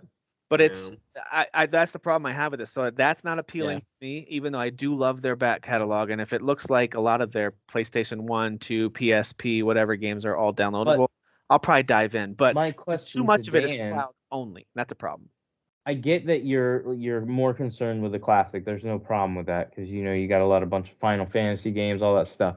But would you, if they would have just announced, hey, by the way, all day one games are coming out, plus you're gonna have this back catalog, would you say, I still gotta wait to see the back catalog? Or would you be like, I'm day one on this, and then the back catalog's just a bonus? Like whatever I get. back awesome. catalog's a bonus because for me, like with the exclusives, which is obviously a main thing for me, especially with Sony, I like physically owning those games. Like I want to have I them. like owning my stuff too. I don't Yeah. like these services, to be honest with you. I'd Yeah, rather just pay 2022 the guys, come on, man, get digital or get Nope. out. Nope. Well, I do the Old digital. man. My But- PS5 doesn't even have a Xbox port. I gotta do Okay, digital. but Dan, do you buy every single PlayStation exclusive? No. I mean, I guess not every single one. Well, that's what I'm Oh. saying. Like there are some that are like probably automatic most. buys, and you'll buy it. Like Derek said, it's going to be worth your money. You'll buy it. But wouldn't that be appealing to you to know like every PlayStation exclusive is going to be available to download and play the full game? Hey, And if I love it, I'll buy the disc version. you know what? Then it supplements the ones that I don't buy. Then if all of them were getting released, then the Yeah. ones like Gran Turismo. You know what? I'll download Gran Turismo. I That's don't care. exactly what game. That's the But Game you Pass should have bought feeling that I one. get. That's no. But I mean, That's the you know. Game Pass feeling that I get is like if Hey. like Derek said, if I love it, I'm gonna buy it. Maybe And, if people push enough and if they're seeing they're not getting enough subscriptions because people are pissed that they're not doing that, maybe they start leaning that way. I don't know, because it's kind of like with the they with could the, experiment be with the down the small road. one. it's like with the crossplay. Like Sony was like, we're not doing crossplay, get the hell out of here. And then everyone bitched and bitched and bitched, and they're like, you know what, guys, you get crossplay, and they clap for themselves. They were like, I we're know. so great, we're I giving know. you crossplay now. I think they'll test the waters with a smaller game, maybe a smaller first-party game, maybe a third-party deal that's released day one or something like that. Hopefully I a can see them testing. Journey remastered. That'd be great. yes. yeah, I'll it tell you- would. Thanks, Derek. I want a Thanks for Journey That's a good remake. idea. Hey, Sony, please go ahead and do that. That's I a want good a idea. And Journey- by the I want a way, Journey remastered.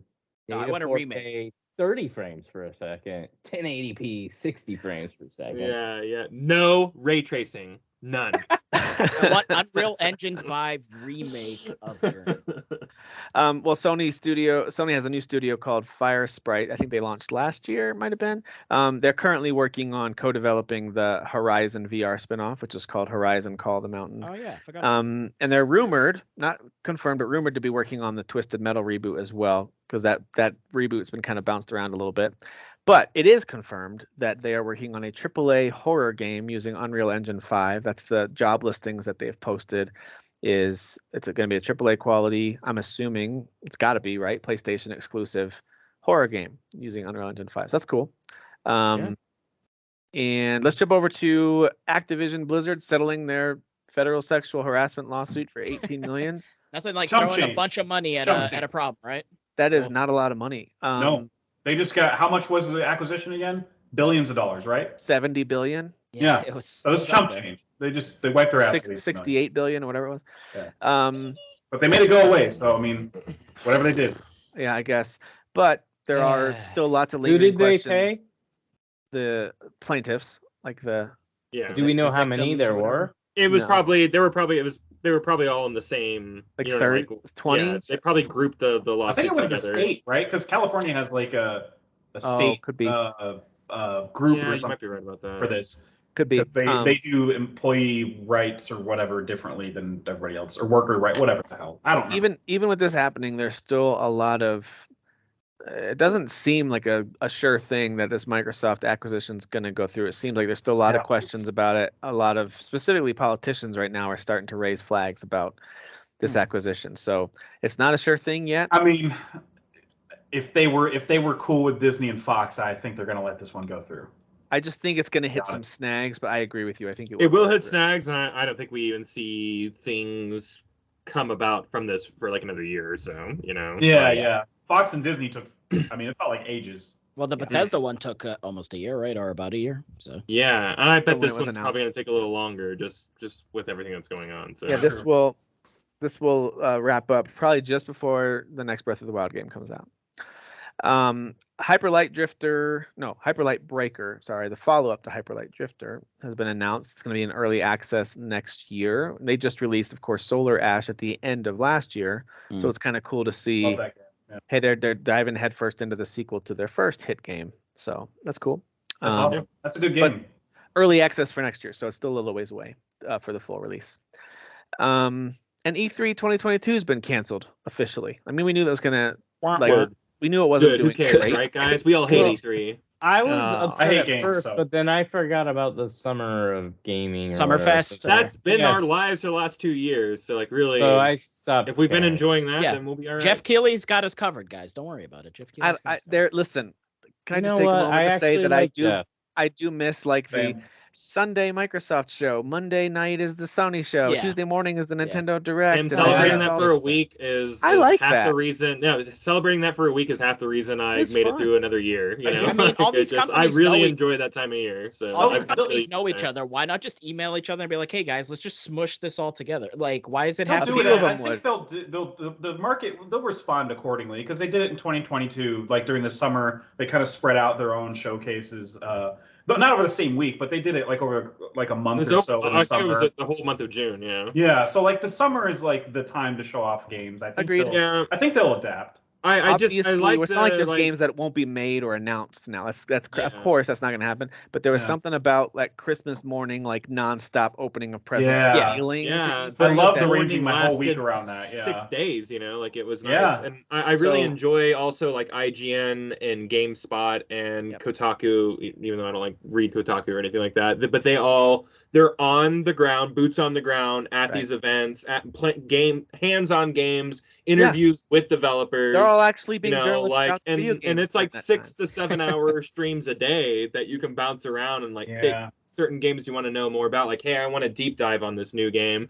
And then Nintendo Treehouse, those would go through for 3 days long, 8 hour Yeah. long, streams. Like, it's just, I love those deep dives, like intimate moments where it's like, hey, the developer's sitting here talking with Damon Hatfield or whatever, and like really trying to express to him, like, we've been working on this game, we really love it. And I love that. Like, that's the parts of E3 that I love. And we don't get that with Summer of Gaming. We get the cool big press conference, quote unquote, which is really just like a 2-hour series of reveals, but like there's not that like hands-on time that everyone sits like in a convention center and like goes booth to booth or has someone come to their booth and like show off their game. So I do think Keeley's going to grow it to be more of the potentially booth expo feel, possibly, but hope we'll so. see. We'll see what he does. G4 got revived and E3 died. That's so funny. I know. I know. Isn't it, what a world we live in? Yeah. And G4 might be dead already. So Probably. Yeah. Is it having well, problems? there was that whole drama with like there was that one woman that they hired that was like a streamer or something. Oh, and that blew. she said some stuff that people That were kinda all blew Trust over. me, that blew over. Everyone forgot about that. That week. Okay. Yeah, Well, sure. yeah, things are. I think things are going pretty good for them. Weirdly, The slap was our reset of all stories that were happening. The Yeah, slap we're was pre-slap and we post-slap. are in a pre-slap, like post-slap. It was like Yeah. the snap. Yeah, we were right? pre-slap post exactly. like Thanos' snap. We're like I'm all not kinda saying like 5 G4 years is after the snap. dead, but their numbers have not been Probably great. not, Like yeah. they They don't haven't do- increased. They haven't increased at all. It's actually like they've plateaued the second they started, and they've never grown their audience, which is really weird. But they're apparently doing good enough to keep the lights on. But like, Oh yeah. I don't know how they grow their audience, to be honest. Yeah. And people like this person you're talking about, Dan. It's Yeah. not helping, No. So Boobs, bro, We'll see. boobs. Well, the last thing I wanted Yes. to bring up before we talk about some stuff And we're hot playing dogs. is that today that we're Yep. recording this is Friday, April 1st, which is April Fool's Day. Is there any disagreement that April Fool's Day is just the dumbest thing? Like it's just the worst. Yeah. The worst. The word. I mean, it's not Oh, even funny. you actually have a story from today, right? Yeah. Oh, my chicken story. Dude, Yeah. I love the way you responded. Yeah, to that. Kyle, tell me what happened. Dude, all right. First off, I just don't like April Fool's Day. I'm like a guy of hype. I just like to enjoy things. So like to have a day where I have to have my hackles up and my defenses up, where like nothing's true, and like if I see something that's the apple of my eye, I have to go, no, Kyle, don't get excited. Like it's against my very nature. So I just hate this day. This is the worst day in the entire world for me. Anyways, I was going to Raising Cane's chicken, place. Delicious, good choice. Big here in Colorado, bigger in yesterday. Texas. Yep. I was in line, I get up to the register and I pay, and the guy's like, actually, you don't have to pay. The car in front of you paid your meal for you. And like, I don't care. I'm not gonna pay that forward. I'm not rich, like someone wants to like, so like I was just like, okay, yeah, cool. And like the guy Is was this a like, Darren so, story or Yeah, I Kyle's? was gonna I say. mean, no, I just, gonna say. like, I don't know. I'm just saying, like, I wasn't excited. Like, oh, wow, he did? Wow. Like, so I wasn't even feeding into this guy's bullshit already, And he goes, and I go, oh, okay, well, that's cool. Thanks. And he goes, I'm just kidding. April Fools. And I go, bro, can you just give me my fucking food?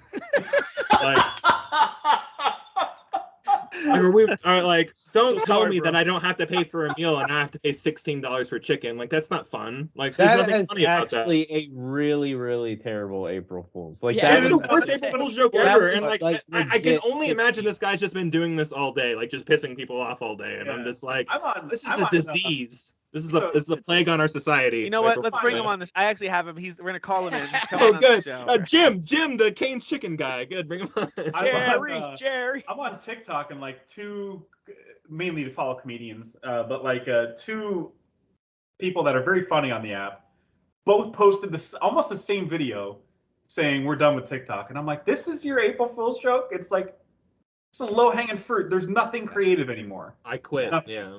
I mean, if it's basically NFL players post the new team, they're not really going to, but pretend like they're going to. Yeah. That was a thing today It's not even a too. joke day. It's just being an annoying asshole day. No, you're just saying something and then going psych. Yeah, Like, that's the joke. yeah. Like, yeah. You know, all it's funny. day. One of the I major. forgot to tell Jeff in our argument in our chat. That was all April Fool's, bro. I didn't mean anything I said. And you got me. You got me. One of the Damn. big. I annoyed you. That was my goal. Ian Rappaport is one of the big reporters for the NFL, and he had to retract like 3 things today. He was like, "I hate this day. Like as a reporter, this is the worst day. This is not fun. It's not funny." Like, and I agree. This is why I hate this day. It's not jokes. It's just lying and finding out who you can get to believe you, and then telling them just kidding or Right. like. Yeah, psych. It's not jokes. It's not like if it were International Joke Day, I'd be there for it. Give me the dad jokes. Give me the puns. Give me the whatever. Well, like, if there are real practical jokes going if on, they're like funny, yeah. but don't just lie to people and then be like, "Gotcha." Like, It's like no, they just- announced and I don't know if this is true, but they announced a new Crow movie today with No, the that's guy. real. That's real. Yeah, don't announce that on April Fool's. Okay, Platinum Games announced How do Sol I know that's Cresta real? on Platinum Games announces stuff like every April Fool's, and they do it in a silly way, but it's real game announcements. They announced Soul Cresta. Everyone thought that was a joke, but they really revived that old arcade game. Today they announced 9 new kind of mysterious Did throwback they games that announce bring that it back. Babylon Fall was a April Fool's joke as They well? did not do that. And they sold it to the Now market. that's funny. Gotcha. Now that would be a funny joke if they're That like, just would be. kidding. Here's the real good game. Like, oh, you got us. Wow, there was we just another- updated it so it's actually a playable game now. You know, whoa! Great. So, talk about post-slap news. Will Smith resigned from the Academy before they could even hand down. I thought that was an April Fool's joke. And yeah, exactly. You're like, weird. Don't Everyone take a day. You know, like if it's April 1st, you don't make announcements because All right, like hold the whole on. day I'm like, I don't believe you. I'm invested in the slap. Is this April Fool's or is this real? no, no, it's real. He yeah. resigned, yeah. Yeah, He Will really Smith resigned resigned from from the Academy, so he can't. But he still keeps his trophy, though. I mean, Yeah, he can still keep his trophy. He can still get nominated for stuff, but he can't vote. He That's all just it is. beat the Academy from like kicking him out. That's all he did. That's all he did. Yeah. Was That's all it like, he's that's like, what- I you quit. can't fire It's actually me, my I quit. choice. right? It's my That's what choice. I quit. That's what expelling him would have done anyway. If My if slap, they my expelled choice. him, I'm it- taking the high would've done- ground. I quit because I was mean or something. Yeah. It's Yeah. basically you can't fire me, I quit, right? Like, Yeah, You know damn yeah. well they sent him a message saying, "Hey, dude, either resign and make it look like you're the good guy, or we announce." Yeah, that I you're-" don't believe doubt that. I believe that. That's my company. before we- 1,000%. Before we talk about That's- games that we're that's playing, I do want to say Ricky Gervais, who I just find him to be so funny, and he's so like he has no problem just going after everybody, and Yeah, I'm always here unapologetic. for it. I'm always here for it. And he's not nice. Like Chris Rock was very nice. Ricky Gervais is not kind. And so apparently at his stand-up show that he had in I guess it was London or something recently, he said that he doesn't have anything to say really about the slap. Everyone's been asking him as a former host of the Golden Globes, what would he have said? He goes, I can tell you this though, I wouldn't have made fun of Jada's hair. I would have made fun of her boyfriend. Yeah, I love it. Yeah. I love how like I'm gonna Zinger. douse this whole fire with gasoline, and like that's his whole style. He's a true comedian. Oh, yeah. Like it's Yeah. like he really stands up for like, hey, we're up here to say whatever the hell we want to, and I don't care. I don't care. Yeah, and he doesn't. says That's the it. thing. It's not a bit. I don't- Like he I don't doesn't care. Did you see Absolutely love it. Did you see the TikTok I sent you of the re-edit of what Will Smith shouted? That made me Oh, laugh so yeah. hard. Yeah. Keep effing my wife's mouth. And it's just like I'm going to, and then it cuts to like it's the I'm boyfriend's going to, face. yeah. I'm going to. Oh, it's so Because terrible. Chris Rock goes, I will, okay? Yeah. I will. So Oh terrible. man, what a And mess! so what a many mess. great memes, at least. Love that part. Gotta All right, love the like, internet let's hear sometimes. about any updates you guys have on stuff you've been playing for last month. So we can get to that in a second. But I just want to touch on a couple of new games. No AAA games that I'm aware of, but a couple of new ones. Jeff, you already played and finished A Memoir Blue, which is on Game Pass now. The one that Derek played on cloud to get his achievements. Worthwhile? Is it worth the hour and a half that it takes to play? It's all right. It's all right. I mean, normally I respond very positively to indie games like this, where it's just point and click, and sometimes you interact with certain items to move the story along. But I just don't think it was as deep, literally as deep as it wanted to be, because you're underwater most of the game.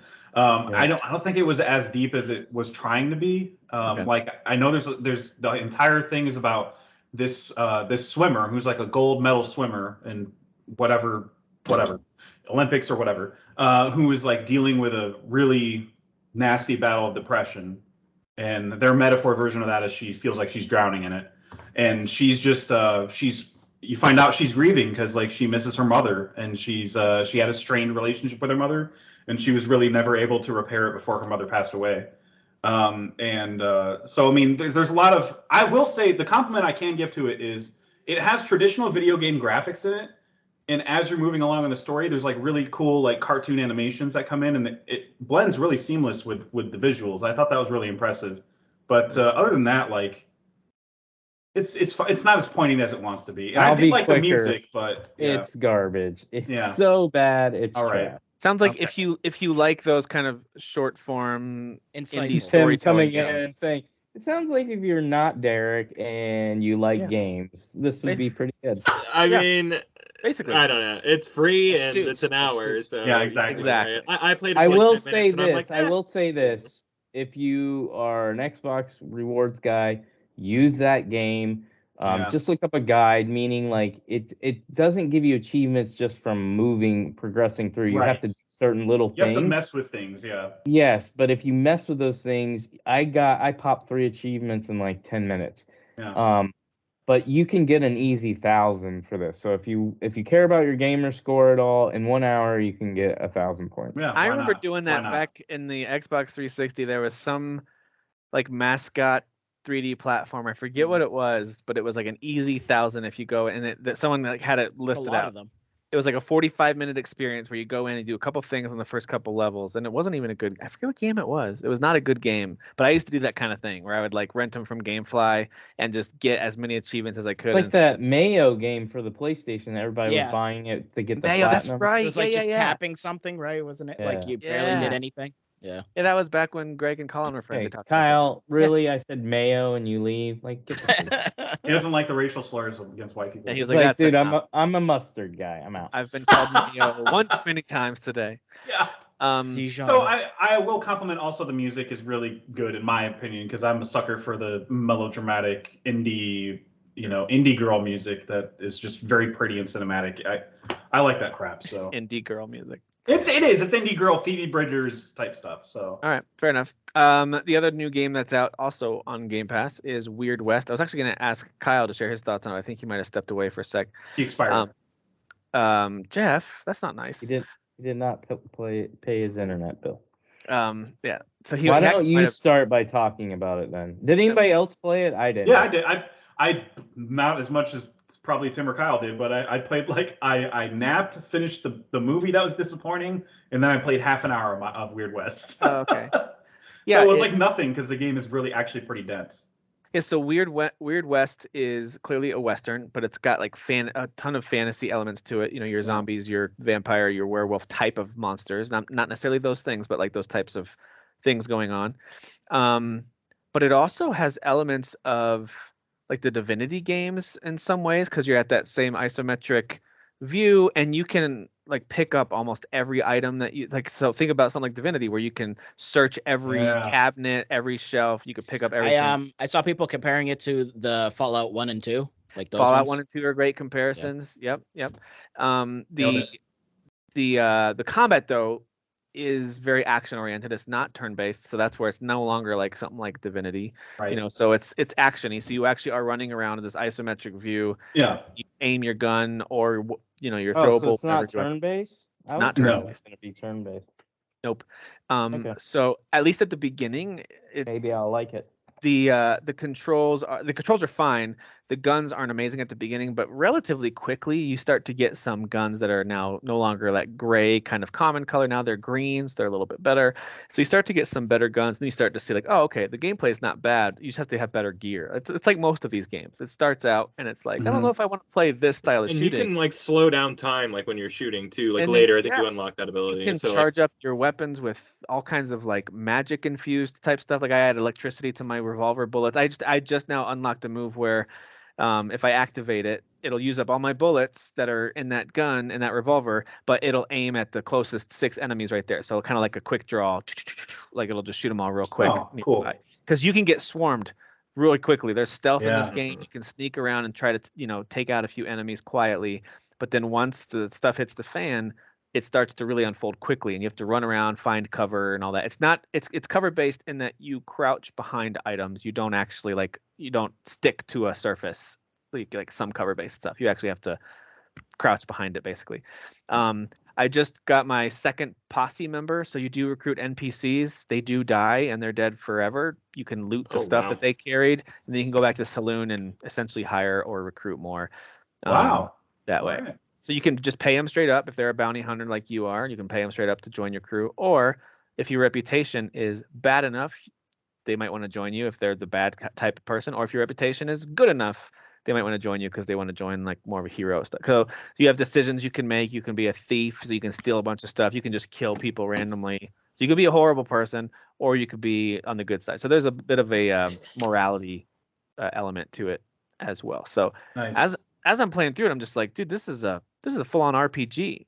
Like it really is an RPG game, but it's an action RPG. I thought it was going to be turn-based based on what I saw from. I thought so too. Yeah, and I think Thomas was like, "Oh, it's like Desperados," and I thought those games were That is turn-based turn-based. as well. So Desperados is turn-based. So when he was like making those comparisons, I immediately go, "Oh, okay, I know what this game is." Then, looks Well, like I think so thanks, he's Thomas. now- I think it's just the Wild West then. It looks It's like the- it, and the setting is It's similar. it's but- more So like it's it's basically- the Ascent Red Dead gunplay wise. Redemption. No, but it's 3. also the isometric view, and like I got what he meant. I for whatever reason immediately went, "Oh, it's turn-based," just because of that comparison. Oh, so that's what I thought it was.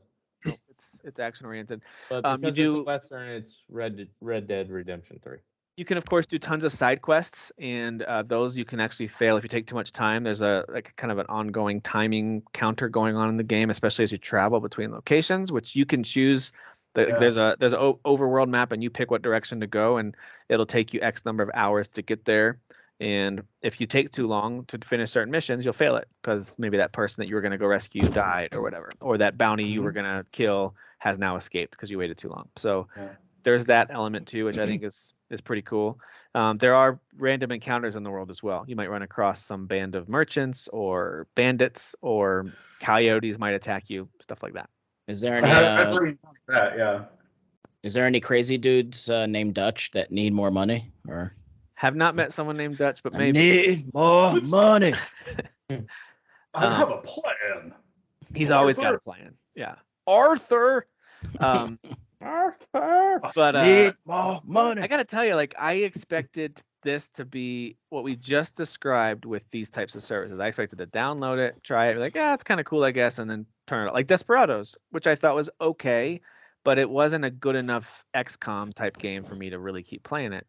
Yeah. And this game already, I'm kind of like, dude, this is in depth and really fun. Like, there's a great hook to the gameplay and the stealth and the action and the guns. I mean, you get so much loot, and thankfully, when you get all this loot, there are, unlike Tiny Tina's Wonderlands, you can immediately, as you're looting an enemy you just killed, you can scrap their gun. Like, if you don't need it, but you want like bullets from it or whatever, you can there's a scrap option. So I love that because your inventory does fill up.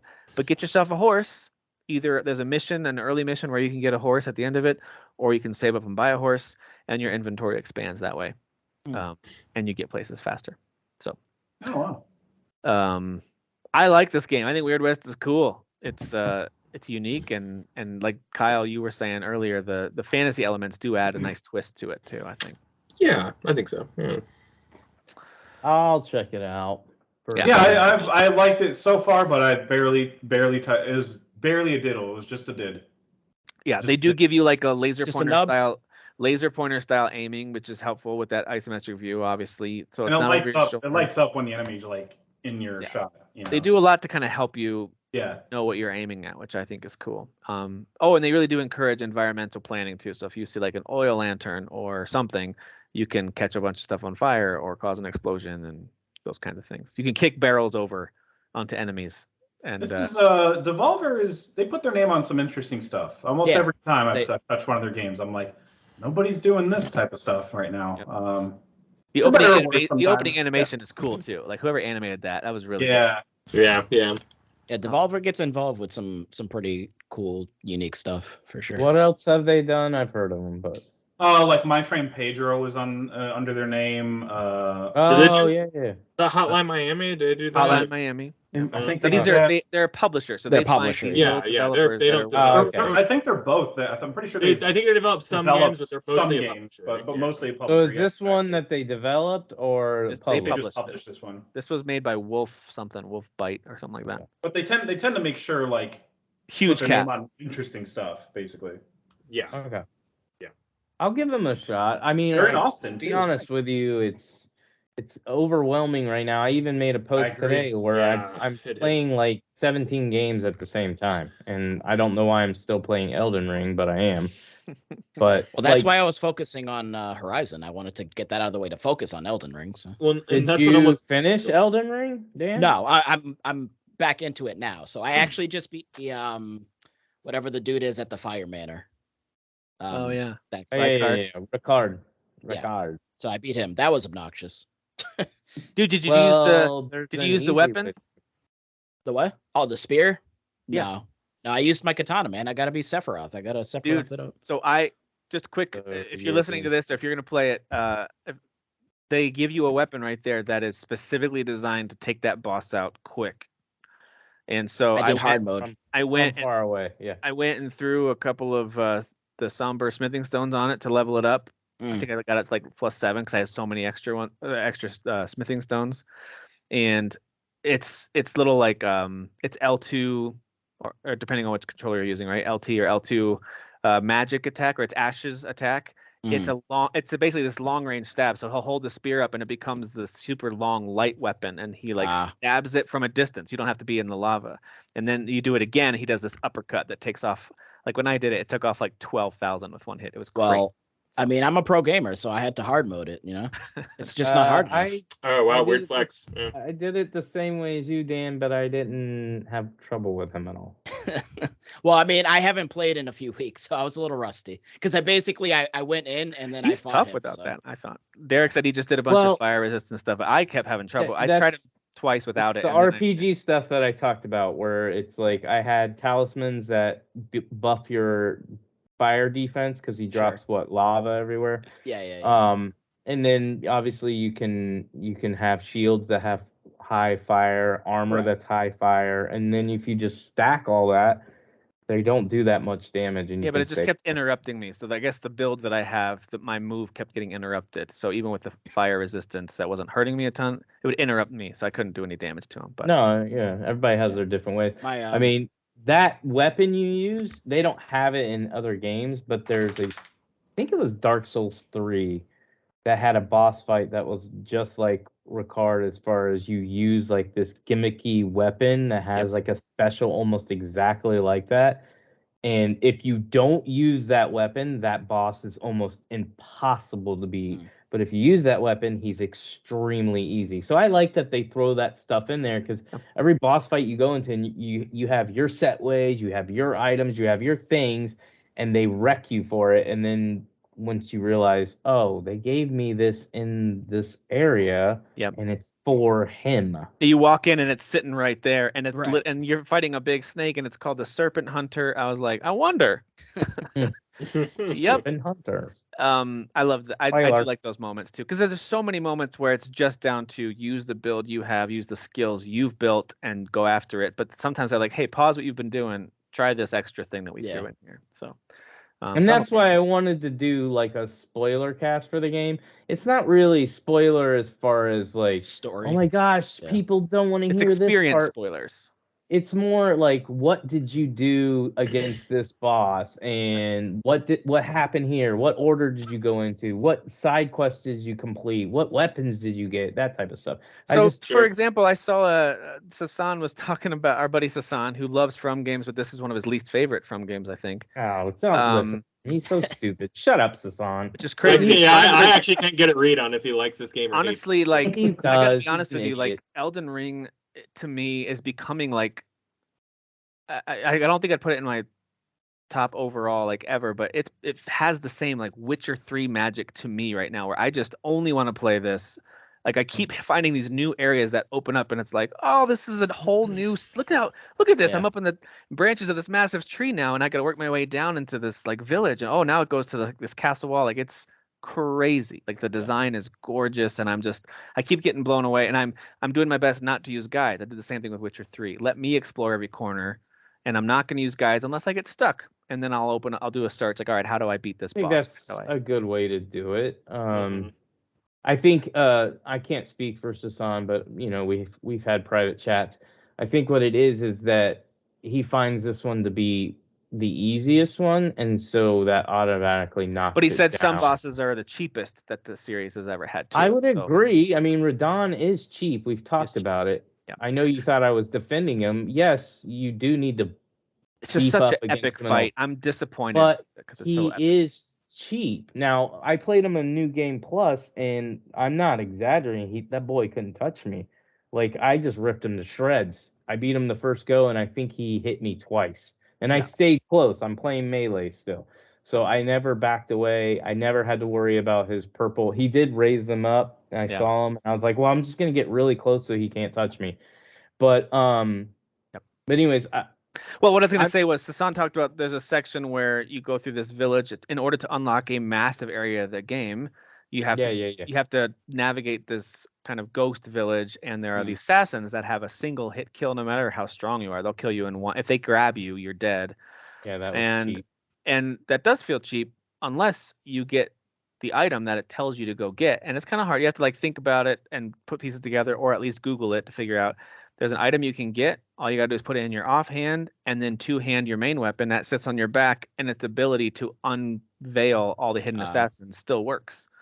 So I did that, and now that section became a really fun little stealth assassin section where I only had to fight. You're, and I don't mean this in a condescending way, so don't take this. You're now seeing what I've been talking about. Everybody says these games are hard, and even parts where I get frustrated, I'll be like, this is bullshit, this is bullshit. If you go online and you do a little research, if you're stuck, and you go online and do research, you'll realize there's either an item that's created for it, a weapon, an armor set. It's just a cheap torch you buy at some random hermit shack. Isn't that crazy? Like, it's just one of those cheap things that's just sitting there.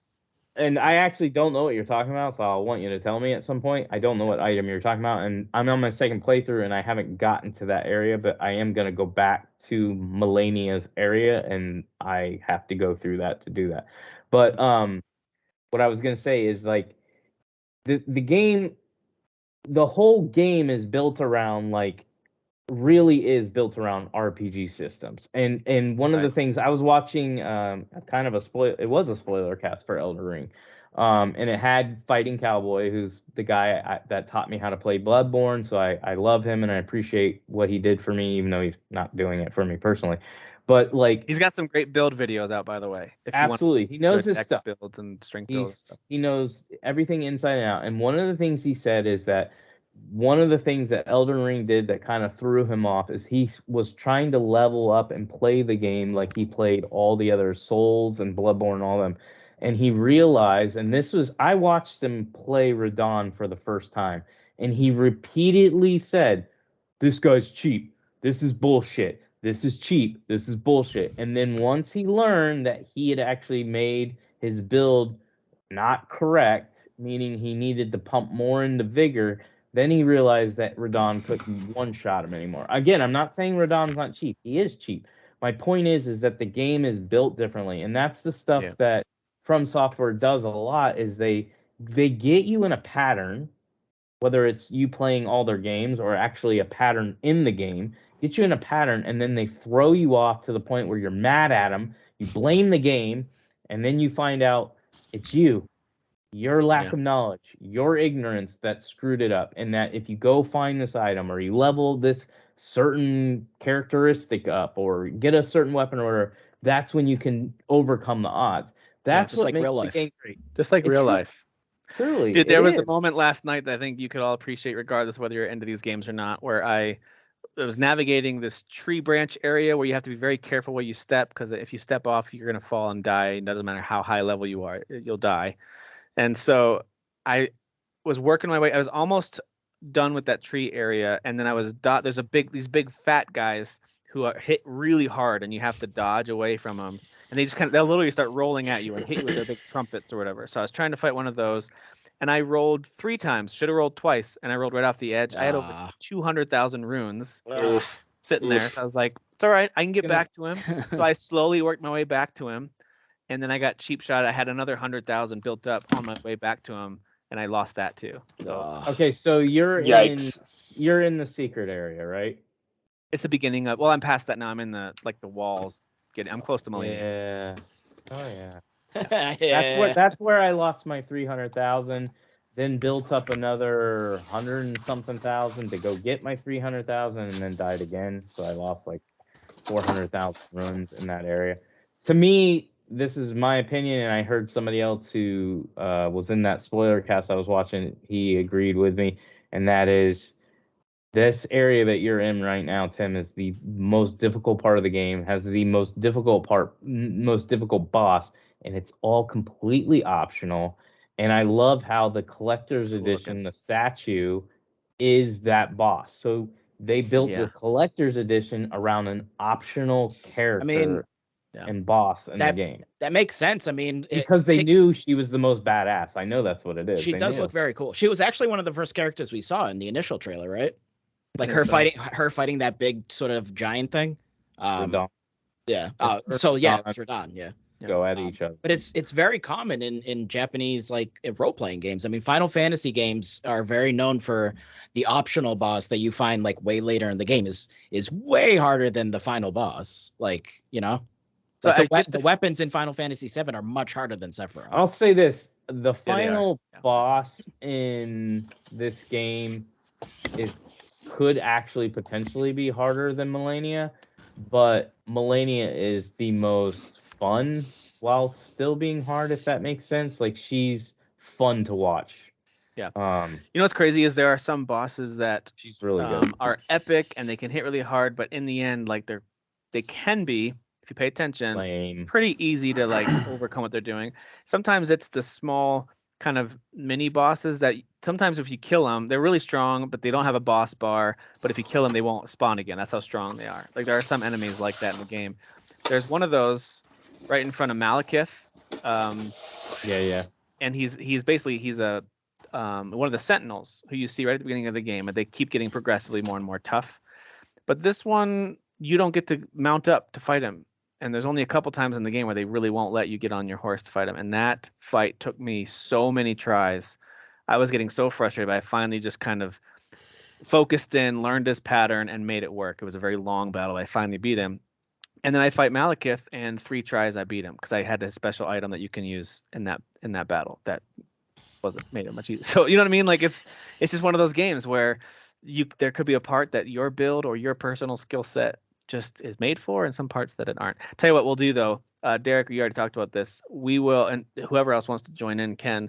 We'll do a separate spin-off episode where we just talk for as long as we need to about Elden Ring, the stuff that we went through, our favorite areas, boss ideas, all that kind of stuff. Because there's so much more to say about it. To me, it does feel like Breath of the Wild, Witcher 3 style level of depth. There's just so much. There's so much to talk about. Even everything from builds to bosses to everything else. So we will we'll schedule that. I should be done with it. I'm assuming I'll finish the game this week. Well, you sound super late in it. Like you should be done with it soon. Well, I have kind of gotten to the point now where I've stopped doing too much exploring around the edges because I think I've done most of the little catacombs and dungeons, and I've found all kind. I mean, I feel like I've gotten what I need out of the game, and I want to finish it now. So I did not rush through my first playthrough. My first playthrough was like 90 hours, I think. Yeah.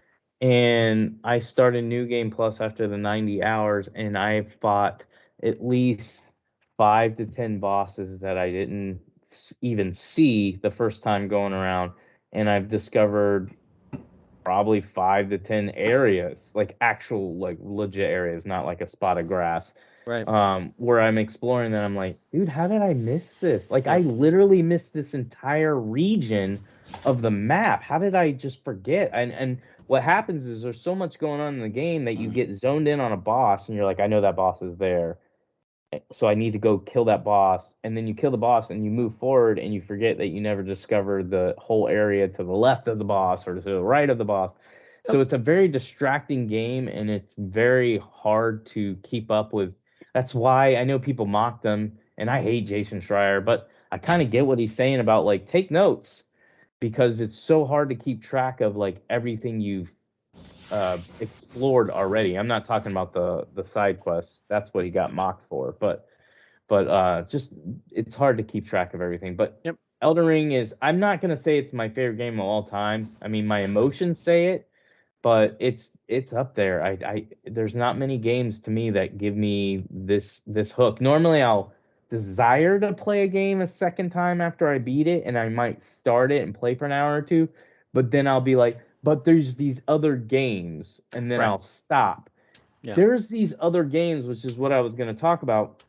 There's a stack of these other games, and I won't stop playing Elden Ring. Like, I just continue to go to it, and that's been my life for the last It's like month. the abusive boyfriend. You keep going back. Hey, it's that if that's what makes you happy. I mean, Yeah. I finally finished Horizon, so now I can focus on the other things. But Horizon was scratching that particular itch, which the first one back in the day when Breath of the Wild came out, Breath of the Wild took over. Yeah. So I didn't give Horizon the just desserts that it I should have. But now this time I really just focused and honed in on Horizon, and it's like, I mean, you know how I am. I'm like the emotions, man. The emotional highs of Horizon. Yeah. So into them. Yeah, I totally agree. Yeah, I do think that it's a matter of getting the right build in this game, and like if you get the right build with the right weapons, you can be like, oh, I like the way this feels, or you can be like, I hate the way this feels, and it's just a matter of getting that right set of weapons and the right build. Like I've experimented with a bunch of different weapon types, I was gonna say I have dual like wielding, over sword and shield. 100. I have like over 100 weapons. Dude, so I many don't even have weapons. time to try. So And I I'll tried a go bunch of them. Like online. I thought, Moonveil was fun. I dual wielded that, or I two-handed that for a while. That was pretty good. I like a nice sword and shield for a little while, doing lots of parries or lots of the kind of guard block attacks. Those are good. But I've settled now on these two great curved swords, the Bloodhound's Fang and then Morgoth's sword, and I get them both. I just have them both maxed out, and Pretty then I sure apply. Morgoth's the one I'm using. Is it like a colored one, like It's got blue, like a rainbow color purple? to it. Yeah, Yeah, that's my my bad offhand. boy. That's my. And so I use those two together, and there's a whole new move set when you dual wield, and you have the stats to dual wield them both without it encumbering you. Then there's a whole new move set, like a whole new pattern. The jump attack's different. Your stealth I attack's might try different. that. And so I've got those two stacked. I apply the blood grease to it, and then within 2 or 3 hits, even bosses start bleeding like crazy. So it's really, really satisfying when you find that right build. You like the way it feels. It kind of like, oh, this feels more like The Witcher or Zelda now. Like now, it doesn't feel like the really heavy sword and shield experience that I think of when I think of Dark Souls. Like it feels different. So I'm really, really digging it. Before we move on from Elden Ring, I do want to say this. If anybody's interested in playing New Game Plus, here's what I would highly recommend. Well, there's 2 tips I'll give you. One is level up all the weapons that you care about before you go into the next game, because they take away all your abilities to buy all the stones and all the stuff from the 2 creepy ladies. So level everything up to +9, +10, +25, whatever you're going to end up doing before you go to New Game Plus. The other thing I highly recommend is when you finally beat the last boss, you can take his weapon. Take his weapon. It is very, very, very, very OP, and level it up to +10 if you can. So don't use your the Somber smithing stones. Make sure you have a 1 through 10 if you want that weapon. You might want to research it and see if you like it. But it literally, okay, so Dan knows this area. Well, so does Tim. The area where you shoot the chicken, he falls off the edge. Mm-hmm. Yeah. There's all those guys sitting there asleep. That's where I leveled up a lot. You can use that weapon, the last boss weapon. His special move literally sends a holy wave and wipes all of them out in one shot. And with that golden scarab, they're like 3,000 each almost. Yes, and that's all he does. You just so it goes swing that the far? sword. Yes. That's crazy. I watched the guy do it. I was like, okay, cool. I'm gonna go ahead and level that up. I'm only at +7 with it, but it's no good against, like, if you're playing New Game Plus, it's not going to be good against the last boss on New Game Plus, because you're fighting holy versus holy, and that doesn't work. But it works on everybody else in the game. It sounds fun. Yeah. Yeah. It's awesome. Awesome sword. Awesome. So Sweet. many awesome weapons. By the way, Derek, you know that knight mini boss Loretta you fight in the before you get to Melania? That fight should have been really tough, but with those dual wielding, doing those 2 curved swords with bleed on them, like probably 6 hits, she was dead, like so fast. So yeah, once you figure out what works, you wipe them out real fast. Yeah. Well, you watch people online too. They'll teach you how to like dual wield great swords, and you apply the right Ashes of War to them. They're not like special swords. They're pretty bland and gray, right? Great. And then all of a sudden you just give them both this, hey, pump up my next attack move. You do a jumping attack, and you can take like half of Malekith's health, even just being like level 100 base. So anyway, it's really cool to watch the different builds have success. So obviously I'm playing a lot of that still. That's been one of my favorite experiences. Anything else that anyone wants to highlight before we wrap up, especially if it's something new or maybe a new take? Sorry that we keep going into Elden Ring. I don't mean to, but it's just so fun. Well, I just love the agreed game, with. so I'm not I was gonna gonna say I apologize. agree with Jeff on the ending of Horizon. I think it's interesting, the potential of where they can go with the 3rd game. So I want to play. I'm really actually disappointed there was no New Game Plus right away. I really, really want to play Horizon again. Horizon. Are they adding New Game Plus? Hope so. they did with will. the first one. So They just do it later. They will. But like the reason I want to play it again is I will experience the story a little bit better. But I had the same issue with the first Horizon, and I've already said it's one of my favorite games from PlayStation. But the first time I played it, it was bogged down by Zelda. Yeah. This one was bogged down by Elden Ring. Get rid of those freaking games out of my life. Let me replay this game, and I think I'll hate it less. And I don't hate it, but like I'll like it more. Yeah. And I'll enjoy the story, and maybe I'll give Aloy a pass, but she's really annoying. I mean, But she I gets really so wanna much play the better game again. later on. Like She really later does. on, better. She's she's way so better in much my more part of the like story. Yeah. like kind of like patient with things and like being like, hey, what's going on? And then like that little kind of posse that you start forming. The way she like communicates with them, and then there's a other particular character that I don't want to mention that like at first she's like, I don't understand what that person's problem is. Yeah. And then that like really kind of blossoms into something pretty special by the end of it, which I really enjoyed. Yeah. And then I'm super pissed at another part that I don't want to be specific about, but Jeff knows. Gemini. Yeah, very upset. Very Yeah. upset. I get it. I just want to say Gran Turismo 7 is really awesome. It really is. I find myself, if I'm not playing Elden Ring, I'm Corporate playing chill. Gran Turismo 7. Yeah, Corporate absolutely. shit. Tony. Absolutely. I'm a PlayStation. I'm a pony, full-time pony. I just love it. It's so good, and I had my complaints about it not because I thought the game was like absolutely terrible. I just wasn't feeling the whole sim racer, and once I started getting in there and learning kind of the rules of the game, because it has its own rules, and kind of like I said about it being basically Elden Ring of racers. Once you get it and you just start racing, like right now, there's the way they do it is you have a cafe, and in those cafes they have menu books, and those menu books are basically your assignment. There's 39 of them. I'm on 25, so I should probably have it completed. I'd be shocked if I don't have it completed by the end of this week. Nice. But it's just a fun game. So if you like sim racers, it's definitely worth playing. And Kyle, are you And, playing more of that game too, or is that Yeah, what all the time. I love that game. I think it's awesome. I've been a long time Gran Turismo fan. Hated GT Sports. I thought it was awful. I love the customization So to too. be able to enjoy a Gran Turismo game after like the abomination that was GT Sports it feels good. So yeah, I love it. I think it's awesome. Yeah, if you walk in with the wrong expectations or under the wrong assumption of what this is, like it could be a bad time. But Sure. it's fun. I enjoy the slow drip of cars that it gives you. It just feels like you're earning everything, and everything feels special when you get that car. Like it's usually asked of you to use that car in a race or an event of some sort. Yeah. And it just feels good. I think the progression in that game feels awesome, and It's the Elden Ring of racers, is what you're saying. yeah, I mean.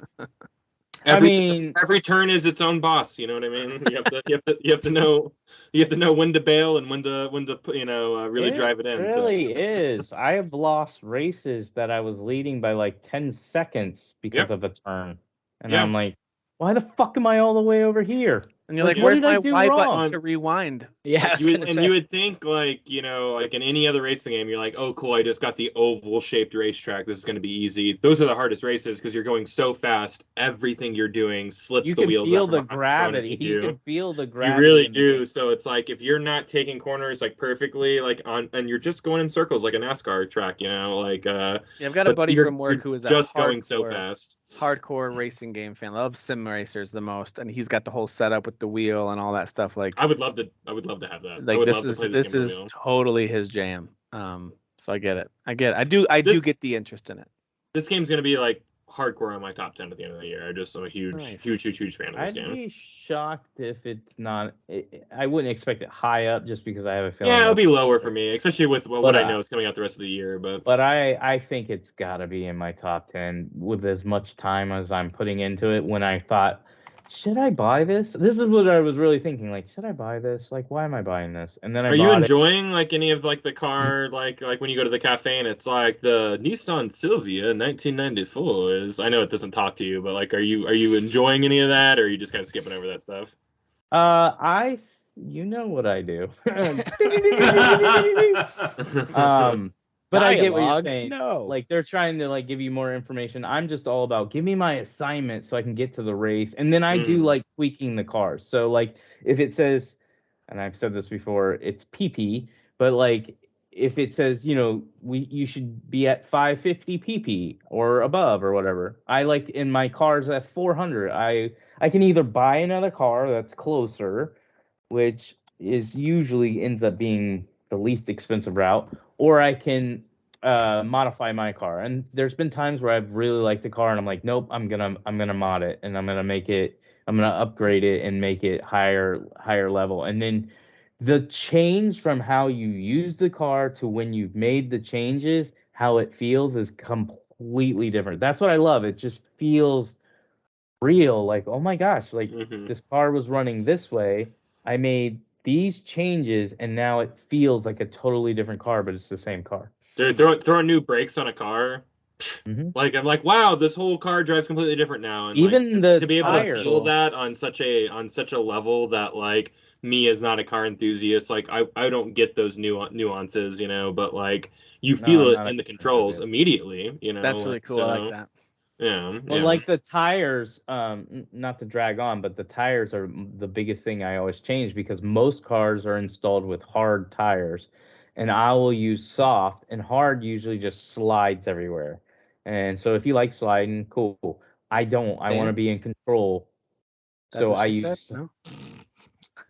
I missed the window. I missed the See, window. you weren't even paying attention. You don't care about. I was. You were talking about being hard and soft. I get it. But I get the soft tires, and they grip the. They do. The black. That's what she said.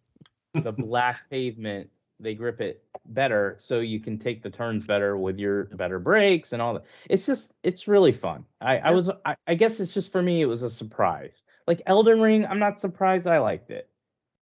This game, I was like, okay, I'll probably play it for a little bit and I'll say it's pretty good, but I'm not going to touch it. But this one, I'm like, nope, I can't stop playing. Like, I wake up first thing in the morning, I'm like, let me get my mileage in before I have to log into work. They have daily mileage, so I always try to do that. Goes from soft tires to hard tires, and she grips that PP, and he's all set. So that's a good summary. That's a good summary of what's that's what I took from that whole. Yeah, that's what I got too. All right, well, guys, there's so many games out to play. Lots of really fun stuff. So go play something, or there's lots of good stuff to watch too. We've already talked about shows, movies. I mean, there's a ridiculous amount of entertainment to be had. I feel so far behind on so much stuff that when something like Elden Ring grabs your attention, it doesn't matter what the game is. Gran Turismo 7, Elden Ring, Horizon, whatever the game is that grabs your attention, and you can't stop playing that one thing. That's all you care about. I start to feel so far behind on everything else because it's that one. Nobody talked about Tiny Tina. We talked about last week. Or Chaos. I only played one more session since I last teamed up with Kyle a little bit, and that's like, okay, I'm gonna keep playing this game, but it's one of those ones that it's like it's gonna have to wait until it's on my back burner. Because I am a few missions out from finishing up Horizon, probably a handful of major bosses of finishing up Elden Ring, so I'm close on both of those games. Ghostwire. I would say also, like, we had a lot of people who are apprehensive about this game in the group. Like, if you like Borderlands, just get this game. Like, stop being dumb about it. Yeah, for real, dude. Like, if you like Borderlands, like this is what that is. Who's holding that? There's quite a few people in the group that are like, I don't know if I'm gonna. I sarcastically like busted chops because of Randy. No, it's not even you, because like there's plenty of people in there who I know are like legitimate Borderlands like hardcore fans who are just like, Gaston. I know Gaston held off from buying it. You're an idiot, Gaston. Hey, just go talk to our buddy in the group. Ron Rinaldi's a big fan of the game in our group. Ron was another one who was real cheerleading it, and I think he's one of the few in the group. Like, it's more people who are on the fence of this game than people who are playing it. I think it's like a present company, and it's this year's Guardians of the Galaxy, I guess. Maybe, yeah. I feel like if you're on the fence, don't love Borderlands, buy this game. Like, there's no way we can't agree between like Elden Ring and Horizon. So then somehow Tiny Tina wins Game of the Year because it's like the one we all have third. Wow. It's gonna be Stranger in Paradise. Kirby. Guys. It's gonna be Kirby, guys. It's gonna be Babylon's Fall and Crossfire X coming down to the wire. Hey, I'm excited to play Kirby. I'm waiting for it to drop a little bit and then I'll buy it. I can tell everyone loves Kirby because everyone's been playing it so much. Listen, I just want to my wife and I have been playing it. I want to Mhm. wrap this up with some advice to the bosses in Elden Ring. Love yourselves a little more, okay? You're all really hurting yourselves. When I get you down to half health, then all of a sudden you do something horrible to yourself. Every time it's like, let me rip off a leg, let me rip off an Right? arm, let me stab myself through the foot. Like it's always, I'm like, come on, guys, be nicer. One of them pulls a sword out of his throat. Like, Yeah. That don't one was do pretty that. gross, but pretty Don't awesome. do though. that. Yeah, it is pretty great. But they all do Would like it surprise you? mid fight. They're like, I skipped all those cutscenes as well. I have no idea what you're. God talking damn it. It's very smooth. I literally, damn the only one I know about is what is is- it? Spell Omen, who like rips his arm off, and that was only because I was co-oping it, and the person wouldn't let me. I mean, skip the it's literally like 10 Yeah. seconds of your life, God damn it. And It's it just looks your- cool as hell. yeah. Yeah, the it's animation and awful. the art design is so good, and like the shift for Malekith, his halfway is really cool. Like they're all really cool, but I'm watching, I'm like, they're all really hurting themselves to get to that next. Like, come on, guys, love yourselves a little more. That's my advice. There you go. That's all I got. There you go. That's your ending advice. There you go. That's it. All right, guys, thanks for chatting this week. It's been a good one, and we'll talk to you next time. See ya. Ball sack.